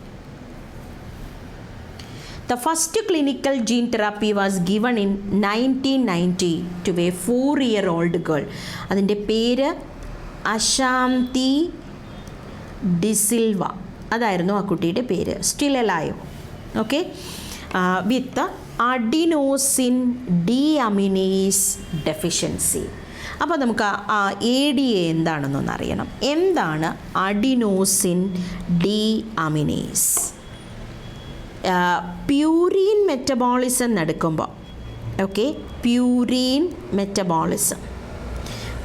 Metabolism നടക്കുമ്പോൾ ഉള്ള ഒരു ഇൻ്റർമീഡിയറ്റ് പ്രോഡക്റ്റാണ് ഡീഓക്സി അഡിനോസിൻ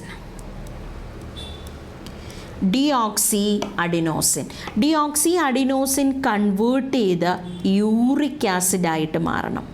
കേട്ടിട്ടുണ്ടോ നിങ്ങൾ? Uric acid, uric acid കൂടുമ്പോൾ നമ്മൾ പറയാറുണ്ട് പ്യൂരിനുള്ള food products avoid ചെയ്യുക എന്നൊക്കെ പറയാറുണ്ട്. ആ പ്യൂരിൻ മെറ്റബോളിസം നടക്കുമ്പോൾ ഉണ്ടാകുന്ന ഒരു പ്രോഡക്റ്റാണ് യൂറിക് ആസിഡ്. അപ്പോൾ ആവശ്യത്തിന് വെള്ളം കറക്റ്റായിട്ട് കുടിച്ചില്ല എന്നുണ്ടെങ്കിൽ എന്ത് ചെയ്യും? യൂറിക് ആസിഡ് പോയിട്ട് നമ്മുടെ ജോയിൻസിലൊക്കെ അക്യൂമുലേറ്റ് ചെയ്യുന്നു, നമുക്ക് ഗൗട്ട് പോലെയുള്ള ഡിസീസിലേക്ക് എത്തുകയൊക്കെ ചെയ്യും. അപ്പോൾ ഡിയോക്സി അഡിനോസിൻ കൺവേർട്ട് ചെയ്ത് യൂറിക് ആസിഡായിട്ട് മാറണമെങ്കിൽ അവിടെ ഹെൽപ്പ് ചെയ്യുന്ന എൻസൈമാണ് ADA എൻസൈം എന്ന് പറയുന്നത്. ഈ ഒരു കുട്ടിയിൽ ADA എൻസൈം സിന്തസൈസ് ചെയ്യാൻ കാരണമായ ജീൻ ഡിലീറ്റ് ആയിപ്പോയി. ഈ ജീൻ ഡിലീറ്റ് ആയാൽ there is no ADA enzyme. ADA enzyme ഇല്ല എങ്കിൽ ഡിയോക്സി അഡിനോസിൻ, അതിനൊരു പ്രത്യേകതയുണ്ട്, ഇറ്റ്സ് ടോക്സിക്. ഈ ഡിയോക്സി അഡിനോസിൻ യൂറിക് ആസിഡായിട്ട് മാറത്തില്ല. ഈ ഡിയോക്സി അഡിനോസിൻ അക്യൂമുലേറ്റ് ചെയ്താൽ that will destroy T and B lymphocytes. ഇമ്മ്യൂണിറ്റിയിൽ ഏറ്റവും ഇമ്പോർട്ടൻ്റ് ആണ്. This ADA enzyme is involved in purine metabolism and is essential for lymphocyte development, survival and function. ലിംഫോസൈറ്റുകളുടെ T ലിംഫോസൈറ്റും B ലിംഫോസൈറ്റുകളുടെയും ഡെവലപ്മെൻറ്റും സർവൈവലും ഫങ്ഷനെയും ഒക്കെ depend ചെയ്തിരിക്കുന്ന ഒരു factor എന്ന് പറയുന്നത് ADA എൻസൈമാണ്. ADA deficiency എന്ന് പറഞ്ഞാൽ it's an autosomal recessive inherited ഡിസോർഡറാണ്. ഓട്ടോസോമലാണ്, റിസസീവാണ്, ഇൻഹെറിറ്റഡ് ഡിസോർഡറാണ്. That can result in SID. What do you mean by SID? Severe Combined Immunodeficiency, SID. അപ്പോൾ ഈ കുട്ടിയുടെ പ്രോബ്ലം ADA എൻസൈം സിന്തസൈസ് ചെയ്യാൻ കാരണമായ ജീൻ ഡിലീറ്റ് ആയിപ്പോയി. അപ്പോൾ ഇതിന് ടെമ്പററി ട്രീറ്റ്മെൻറ്റ് എൻസൈം ഇഞ്ചെക്റ്റ് ചെയ്തുകൊണ്ടിരുന്നു, അല്ലെങ്കിൽ നശിച്ചു പോകുന്ന T and B ലിംഫോസൈറ്റുകൾ പുതിയതായിട്ട് ഉണ്ടാകാൻ വേണ്ടിയിട്ട് എന്ത് ചെയ്ത് കൊടുത്തുകൊണ്ടിരുന്നു? BMT, bone marrow in some children ADA deficiency can be cured by bone marrow transplantation and in some others it can be treated by enzyme replacement therapy. അതായത് ആ എൻസൈം എന്ത് ചെയ്യുന്നു, ആർട്ടിഫിഷ്യലി ഇഞ്ചെക്റ്റ് ചെയ്തുകൊണ്ടിരിക്കുന്നു. But the problem with both of these approaches that they are not completely curative. It's temporary ആണ്. As a first step towards gene therapy, lymphocytes from the blood of the patient are grown in a culture outside the body. ബ്ലഡിൽ നിന്നും lymphocyte isolate ചെയ്തിട്ട് ആ ലിംഫോസൈറ്റുകളെ genetically manipulate ചെയ്യുന്നു. അതായത് ആ ലിംഫോസൈറ്റുകളിലേക്ക് അഡാ enzyme synthesise ചെയ്യാൻ കാരണമായ ജീനിനെ കൊടുക്കുന്നു വിത്ത് the help of the retroviral vector. A functional ADA-cDNA വളരെ ഇമ്പോർട്ടൻ്റ് ആണ്. ഒരുപാട് തവണ ചോദിച്ചിട്ടുള്ള ക്വസ്റ്റ്യൻ. ADA-cD അഡിനോസിൻ ഡീഅമിനേസ് സിന്തസൈസ് ചെയ്യാൻ കാരണമായ ജീൻ റിട്രോ വൈറസ് വഴി കൊടുക്കുന്നു. അപ്പോൾ റിട്രോ വൈറസ് RNA ആണ്, അവിടെ നിന്ന് ഉണ്ടാകുന്ന DNA ആണ് cDNA എന്ന് ഉദ്ദേശിക്കുന്നത്. അതാണ് complementary or the copy DNA using a retroviral vector then introduced into these lymphocytes which are subsequently returned to the patient. ഇത് ഒരു കംപ്ലീറ്റ് ക്യൂർ ആണോ എന്ന് ചോദിച്ചാൽ ഇതും ഒരു കംപ്ലീറ്റ് ക്യൂർ ആയിരുന്നില്ല അശാന്തി ഡിസിൽവയെ സംബന്ധിച്ച്. ബിക്കോസ് 4-year-old ആയതുകൊണ്ട് തന്നെ എന്ത് ചെയ്യണമായിരുന്നു, ഓരോ തവണയും എന്ത് ചെയ്യണം, ജനറ്റിക്കലി മാനിപ്പുലേറ്റഡ് ആയിട്ടുള്ള ഈ ലിംഫോസൈറ്റുകൾ ഇൻഫ്യൂസ് ചെയ്തുകൊണ്ടിരിക്കണം. ഓക്കെ, കാരണം ഒരു സെല്ലിൻ്റെ RBC 120 ഡേയ്സ് 54 ഡേയ്സ് കഴിയുമ്പോഴത്തേക്ക് WBCയുടെ ലൈഫ് സ്പാൻ ഇല്ലാതാകുകയാണ്. അപ്പോൾ എന്ത് ചെയ്യണം, ജനറ്റിക്കലി ഇൻഫ്യൂസ്ഡ് ആയിട്ടുള്ളത് പുതിയത് ഇത് കൊടുത്തിട്ടേ ഇരിക്കണം. പക്ഷേ ഇത് ഒരു പെർമനൻറ്റ് ക്യൂർ ആകണമെങ്കിൽ ഏർലി എംബ്രിയോണിക് സ്റ്റേജ്, അതായത് പ്രഗ്നൻസിയുടെ ഫസ്റ്റ് ട്രൈമീസ്റ്ററിലാണ് ചെയ്യുന്നതെങ്കിൽ നമ്മൾ കൊടുക്കുന്ന ജീൻ വളരെ ആ ഒരു സ്റ്റേജിൽ തന്നെ നമ്മൾ ഐഡൻറ്റിഫൈ ചെയ്ത് നമ്മൾ ആ ജീൻ കൊടുക്കുമ്പോൾ, ജീൻ തെറാപ്പി ചെയ്യുമ്പോൾ അത് ബോഡിയുടെ പാർട്ടായിട്ട് മാറും. That will become a complete cure. If the ADA introduced into cells at early embryonic stage, it could be a permanent cure. അപ്പോൾ ഇവിടെ SID മറന്നു പോകരുത്, severe combined immunodeficiency. Clear? Okay.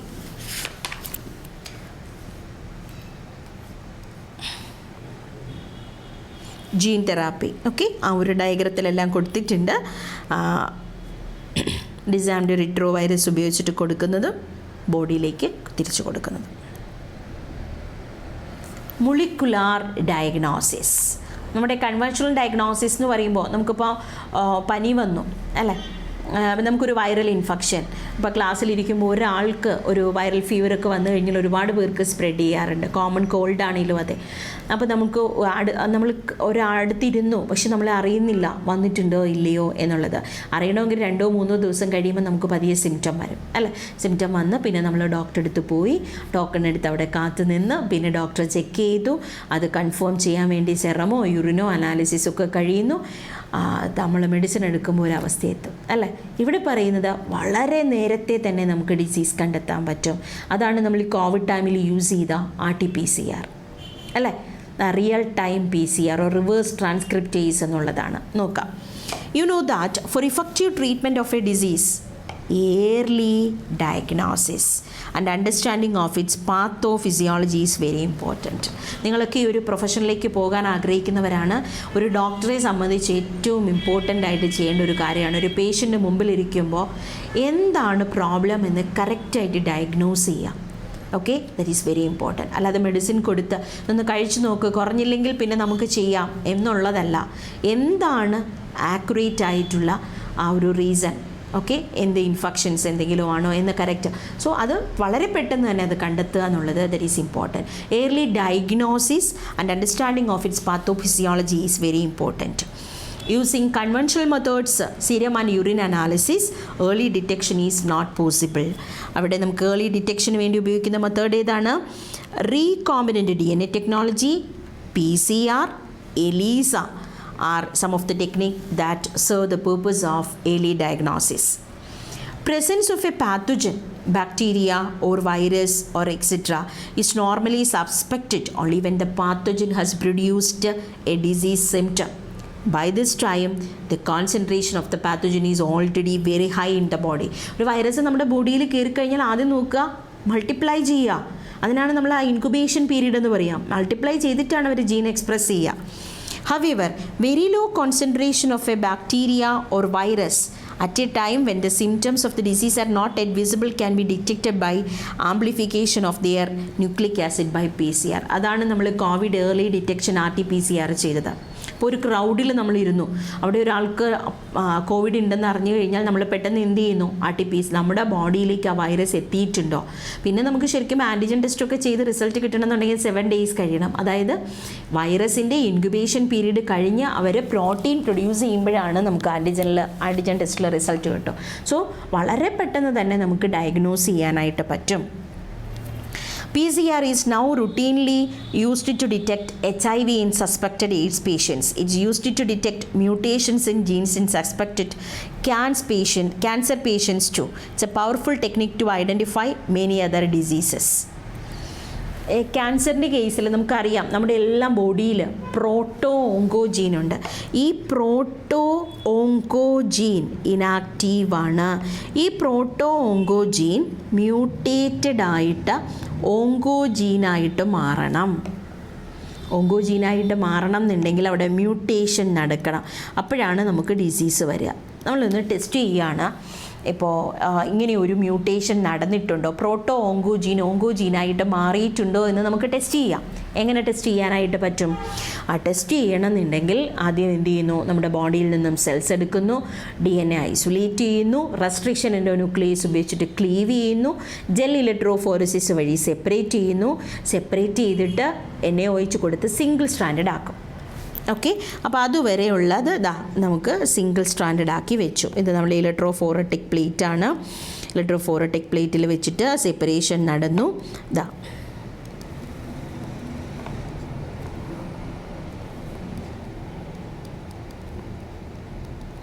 നമ്മൾ സിംഗിൾ സെപ്പറേഷൻ നടന്നിട്ട് നമ്മൾ NaOH കൊടുത്തിട്ട് single standard ആക്കി മാറ്റി. ഇനി സിംഗിൾ സ്റ്റാൻഡേർഡ് ആക്കി നമ്മൾ മാറ്റിയതിന് ശേഷം നമ്മൾ പ്രോബ് അല്ലേ, പ്രോബ് എന്ന് പറഞ്ഞാൽ എന്താണ്?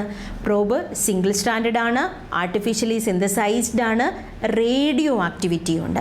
ഒരു പ്രോബിനെ നമ്മൾ പ്രിപ്പയർ ചെയ്യുന്നു. ഇത് പ്രോബാണ്.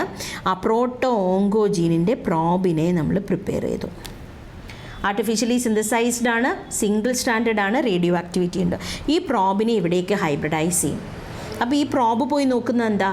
എൻ്റെ കോംപ്ലിമെൻ്ററി പാർട്ട് ഉണ്ടോ, അതായത് പ്രോട്ടോ ഓങ്കോജീൻ ഇവിടെ ഉണ്ടോ? ഉണ്ടെങ്കിൽ എന്ത് ചെയ്യും? അയാൾ കറക്റ്റ് പോയി ബൈൻഡ് ചെയ്യും. ഇല്ലെങ്കിലോ?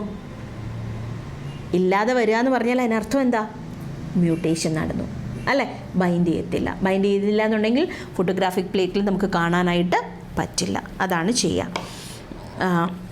A single-stranded DNA or RNA tagged with radioactive molecule or probe is allowed to hybridize to its complementary DNA in a clone of cells, followed by detection using autoradiography. The clone having the mutated gene will hence not appear on the photographic film because the probe will not have a complementarity with the mutated gene. ELISA is based on the principle of antigen-antibody interaction. Infection by pathogen can be detected by the presence of antigens, protein, glycoprotein, etc., or by detecting antibodies synthesized against the pathogen. So modern techniques are very useful.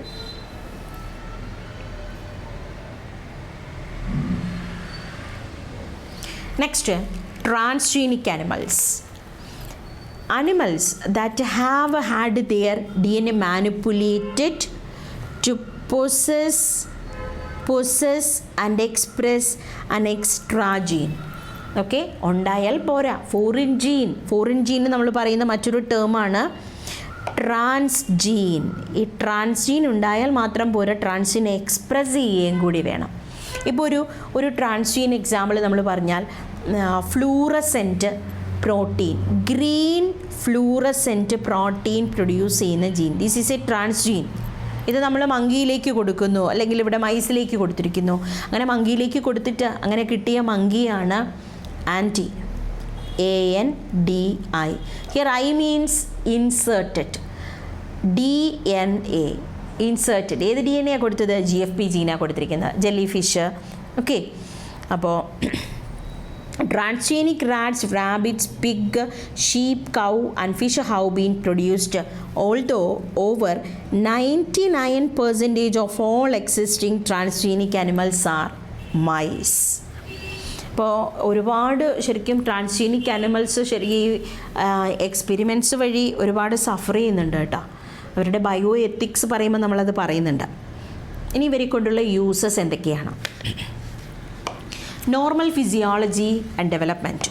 Transgenic animals can be specifically designed to allow the study of how genes are regulated. Gene expression എങ്ങനെയാണ്, how they affect the normal functions of the body and its development. ഇപ്പോൾ GFB gene തന്നെ നമ്മൾ മൈസിലേക്ക് കൊടുക്കുന്നു.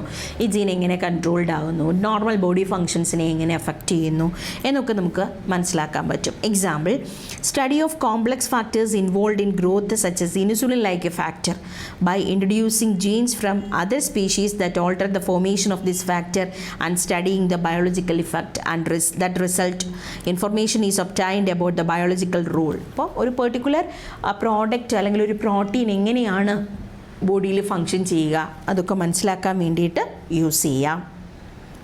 Study of disease. ഇപ്പോൾ oncogene മൈസിലേക്ക് കൊടുക്കുന്നു. ഏത് രീതിയിലാണ്, ഇപ്പോഴും സ്റ്റഡീസ് നടക്കുന്നതാണ് ക്യാൻസറിനെ പറ്റി. ഏത് രീതിയിലാണ് ക്യാൻസർ ഉണ്ടാവുക, ഏത് പ്രോട്ടീനാണ് എക്സ്പ്രസ് ചെയ്യപ്പെടുക. അപ്പോൾ ഒരു ഡിസീസിന് നമുക്ക് മെഡിസിൻ കണ്ടെത്തണമെങ്കിൽ ആ ഡിസീസ് കോസിങ് എങ്ങനെയാണ്, അതിൻ്റെ പാത്തോഫിസിയോളജി എങ്ങനെയാണ് ആ ഒരു ഡിസീസ് ഉണ്ടാകുന്നതെന്ന് കറക്റ്റ് മനസ്സിലാക്കണം. അപ്പോൾ അതിന് വേണ്ടിയിട്ട് മോഡൽ ഓർഗാനിസംസിനെ യൂസ് ചെയ്യാറുണ്ട്. Many transgenic animals are designed to increase our understanding of how genes contribute to the development of disease. These are specifically made to serve models for human diseases so that investigation of new treatment for disease is made possible. Today, transgenic models exist for many human diseases such as cancer, cystic fibrosis, rheumatoid arthritis, it's an autoimmune disease, and Alzheimer's. Alzheimer's എന്ന് പറയുന്നത് it's a type of dementia. Alloys Alzheimer's എന്ന് പറയുന്ന ഒരു scientist, അദ്ദേഹത്തിനായിരുന്നു ആദ്യമായിട്ട് Alzheimer's വന്ന് സ്വന്തം പേര് പോലും മറന്ന് മരിച്ചുപോയ ആളാണ്. ഓക്കെ, ഈ ഒരു അൾഷിമേഴ്സിന് കാരണം ബീറ്റ അമിലോയിഡ് പ്ലേക്സ് എന്ന് പറയുന്ന ചില പ്രോട്ടീനുകൾ ന്യൂറോൺസിൽ അക്യൂമുലേറ്റ് ചെയ്ത് ന്യൂറോൺസ് ഇനാക്റ്റീവ് ആക്കും. അതാണ് കാരണം. ഈ പ്രോട്ടീൻ സിന്തസൈസ് ചെയ്യാൻ കാരണമായ ജീൻ ക്രോമസോം നമ്പർ 21-ലാണുള്ളത്. അതാ ഡൗൺ സിൻഡ്രോം ഉള്ളവർക്ക് അൾഷിമേഴ്സ് വരാനുള്ള പോസിബിലിറ്റി കൂടുതലായിരിക്കും. കാരണം ട്രൈസോമി അല്ലേ, ട്രൈസോമി 21 അല്ലേ, അപ്പം എക്സ്ട്രാ ക്രോമസോം വരുന്നതുകൊണ്ട്. അൾഷിമേഴ്സ് ഇനിഷ്യലി പ്രസൻ്റ് ആയിട്ടുള്ള കാര്യങ്ങൾ മറന്നുപോകും. അറ്റ് പ്രസൻറ്റ് എവിടെ നിൽക്കുന്നു എന്നൊക്കെ ഉള്ളത് മറന്നുപോകും. പിന്നെ പതിയെ മെമ്മറി ലോസ് ആയിക്കൊണ്ടേയിരിക്കും. ഇപ്പോൾ ഇത് ഈ ഇനാക്റ്റീവായിട്ടുള്ള ന്യൂറോണുകളെ ആക്റ്റീവ് ആക്കാനുള്ള മെഡിസിൻസ് കണ്ടെത്തിയിട്ടുണ്ട്. അത് മെഡിക്കൽ അപ്ലൈ ചെയ്ത് വന്നിട്ടില്ല, ഇനിയുണ്ടാവും.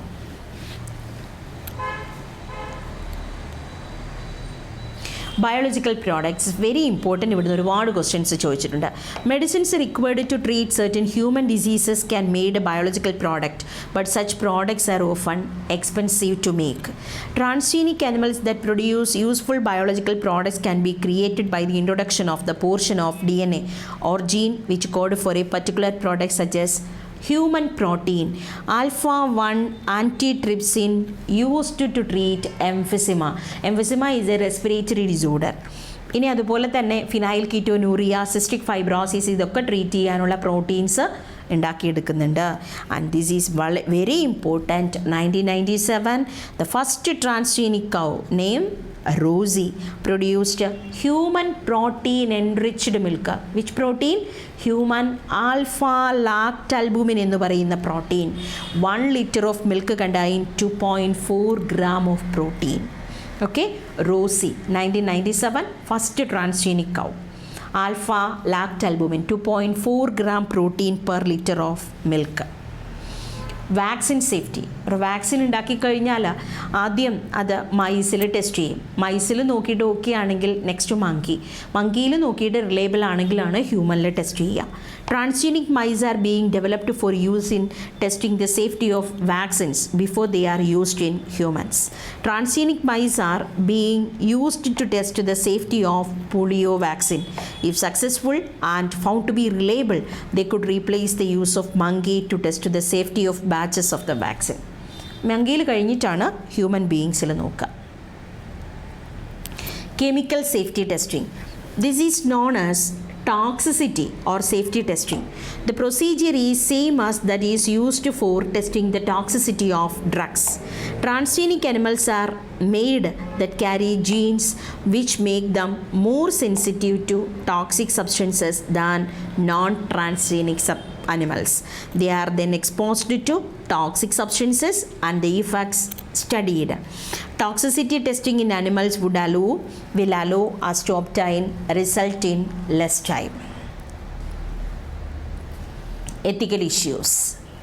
The manipulation of living organisms by human race and cannot go on any further without regulation. Some ethical standards are required to evaluate the mortality of human activities that might help or harm living organisms. Going beyond the mortality of such issues, the biological significance of such things is also quite important. Genetic modification of organisms can have unpredictable results when such organisms are introduced into the ecosystem. Another example is the causes gene pollution. അൺടാർജറ്റഡ് ആയിട്ടുള്ളിടത്തേക്ക് ജീനുകൾ എത്താം. Genetic engineering approval committee അടുത്ത question വന്നിട്ടുള്ള area. Indian government has set up organisation such as genetic engineering approval committee. Appraisal committee എന്നും പറയാറുണ്ട് കേട്ടോ. Genetic engineering appraisal or approval committee which will make decisions regarding the validity of GM research and the safety of introducing GM organisms for public services. The modification or use of living organisms for public services and medicine sources, for example, has also been created problems with the patents granted for the same. ഇനി അടുത്തതാണ്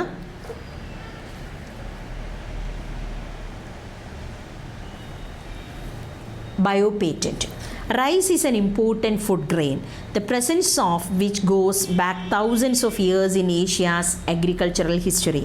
There are an estimated 2 lakh varieties of rice in India alone.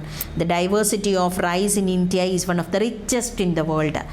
And the next one important, basmati rice is distinct for its unique aroma and flavor, and 27 documented varieties of basmati are grown in India.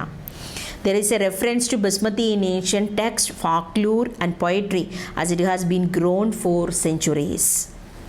Okay, 1997 an American company got patent right to basmati rice through the US Patent and Trademark Office. എങ്ങനെയാ നമ്മുടെ Indian ബസ്മതിയെ അവരുടെ ഒരു semi dwarf വെറൈറ്റിയുമായിട്ട് cross ചെയ്തിട്ട് പുതിയൊരു variety അവർ പറഞ്ഞു it's A novel invention. പക്ഷേ originally ആ ഒരു ഫ്ലേവറും അരോമയും ഒക്കെ കിട്ടുന്ന ആ ഒരു ജീനൊക്കെ നമ്മുടെ ബസ്മതിയിൽ നിന്ന് പോയതാണ്. This allowed the company to sell a new variety of basmati in the US and abroad. This new variety of basmati had actually been derived from Indian basmati. Indian basmati was crossed with the semi-dwarf varieties and claimed as a novel invention. The patent extends to functional equivalence, implying that other people selling basmati rice could be restricted by the patent. Several attempts have also been made to patent uses, products and processes based on Indian traditional herbal medicines like turmeric and neem. India പോലെയുള്ള developing കൺട്രീസിൻ്റെ ഏറ്റവും വലിയൊരു അസറ്റാണ് ഒരു rich herbal medicines എന്നുള്ളത്. Okay, ഇതിലെല്ലാം നമുക്ക് ഒരുപാട് ഇതുപോലെയുള്ള പ്ലാന്റ്സ് നമുക്കുണ്ട്. പക്ഷേ ആ പ്ലാന്റിൽ നിന്നുള്ള പ്രോഡക്റ്റ് എങ്ങനെ നമ്മൾ യൂട്ടിലൈസ് ചെയ്യണം, എങ്ങനെ മാർക്കറ്റ് ചെയ്യണം, അതിനുള്ള സോഫിസ്റ്റിക്കേറ്റഡ് ടെക്നോളജി നമുക്കില്ല. ബ്രെയിൻ ഉണ്ട്, ടെക്നോളജി, പൈസ, ഇതിൻ്റെയൊക്കെ ബുദ്ധിമുട്ട് കൊണ്ട് ഇത് എന്ത് ചെയ്യും? ഇതൊക്കെ ആര് കൊണ്ടുപോവാണ് ചെയ്യുന്നത്? Developed countries like US. If we are not vigilant, we do not immediately counter these patent applications. Other countries or individuals may encash on our rich legacy and we may not be able to do anything about it. നമ്മൾ ശ്രദ്ധിച്ചില്ല എങ്കിൽ ഇതൊക്കെ അവർ കൊണ്ടുപോകും, അതിൻ്റെ patent അവർ നേടിയെടുക്കുകയും ചെയ്യും. Okay, നമ്മുടെ medicine വളരെ മെഡിസിനലാണ്. നമ്മുടെ ടെർമറിക്കിൽ കുർക്കൂമിൻ എന്ന് പറയുന്ന ആൽക്കലോയിഡാണുള്ളത്. പണ്ടുകാലത്തൊക്കെ തന്നെ ചെറിയൊരു ഇൻസെക്റ്റ് ബൈറ്റോ ഒക്കെ നമ്മൾ മെഡിസിനലി തന്നെ യൂസ് ചെയ്യുന്നതാണ് ഇത്. കുർക്കൂമിൻ എന്ന് പറയുന്ന ആൽക്കലോയിഡിന് ഒരുപാട് പവർഫുൾ പ്രോപ്പർട്ടീസ് ഉണ്ടെന്നുള്ളതാണ്. അതായത് ക്യാൻസർ സെൽസിൻ്റെ മെറ്റാസ്റ്റാസിസ് എന്ന് പറയുന്ന പ്രോപ്പർട്ടിയെ വരെ തടയാനുള്ള കഴിവുണ്ട് എന്ന് സ്റ്റഡീസ് കണ്ടെത്തിയിട്ടുണ്ട്. സെയിം അതുപോലെ തന്നെ Neem.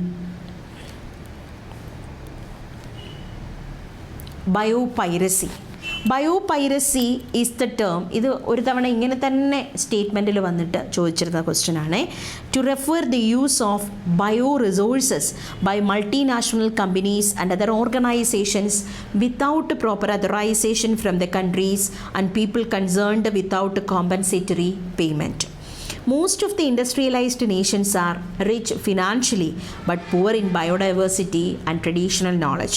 In contrast, the developing and the underdeveloped world is rich in biodiversity and traditional knowledge related to bioresources. Traditional knowledge related to bioresources can be exploited to develop modern applications and can also be used to save time, effort and expenditure during their commercialization.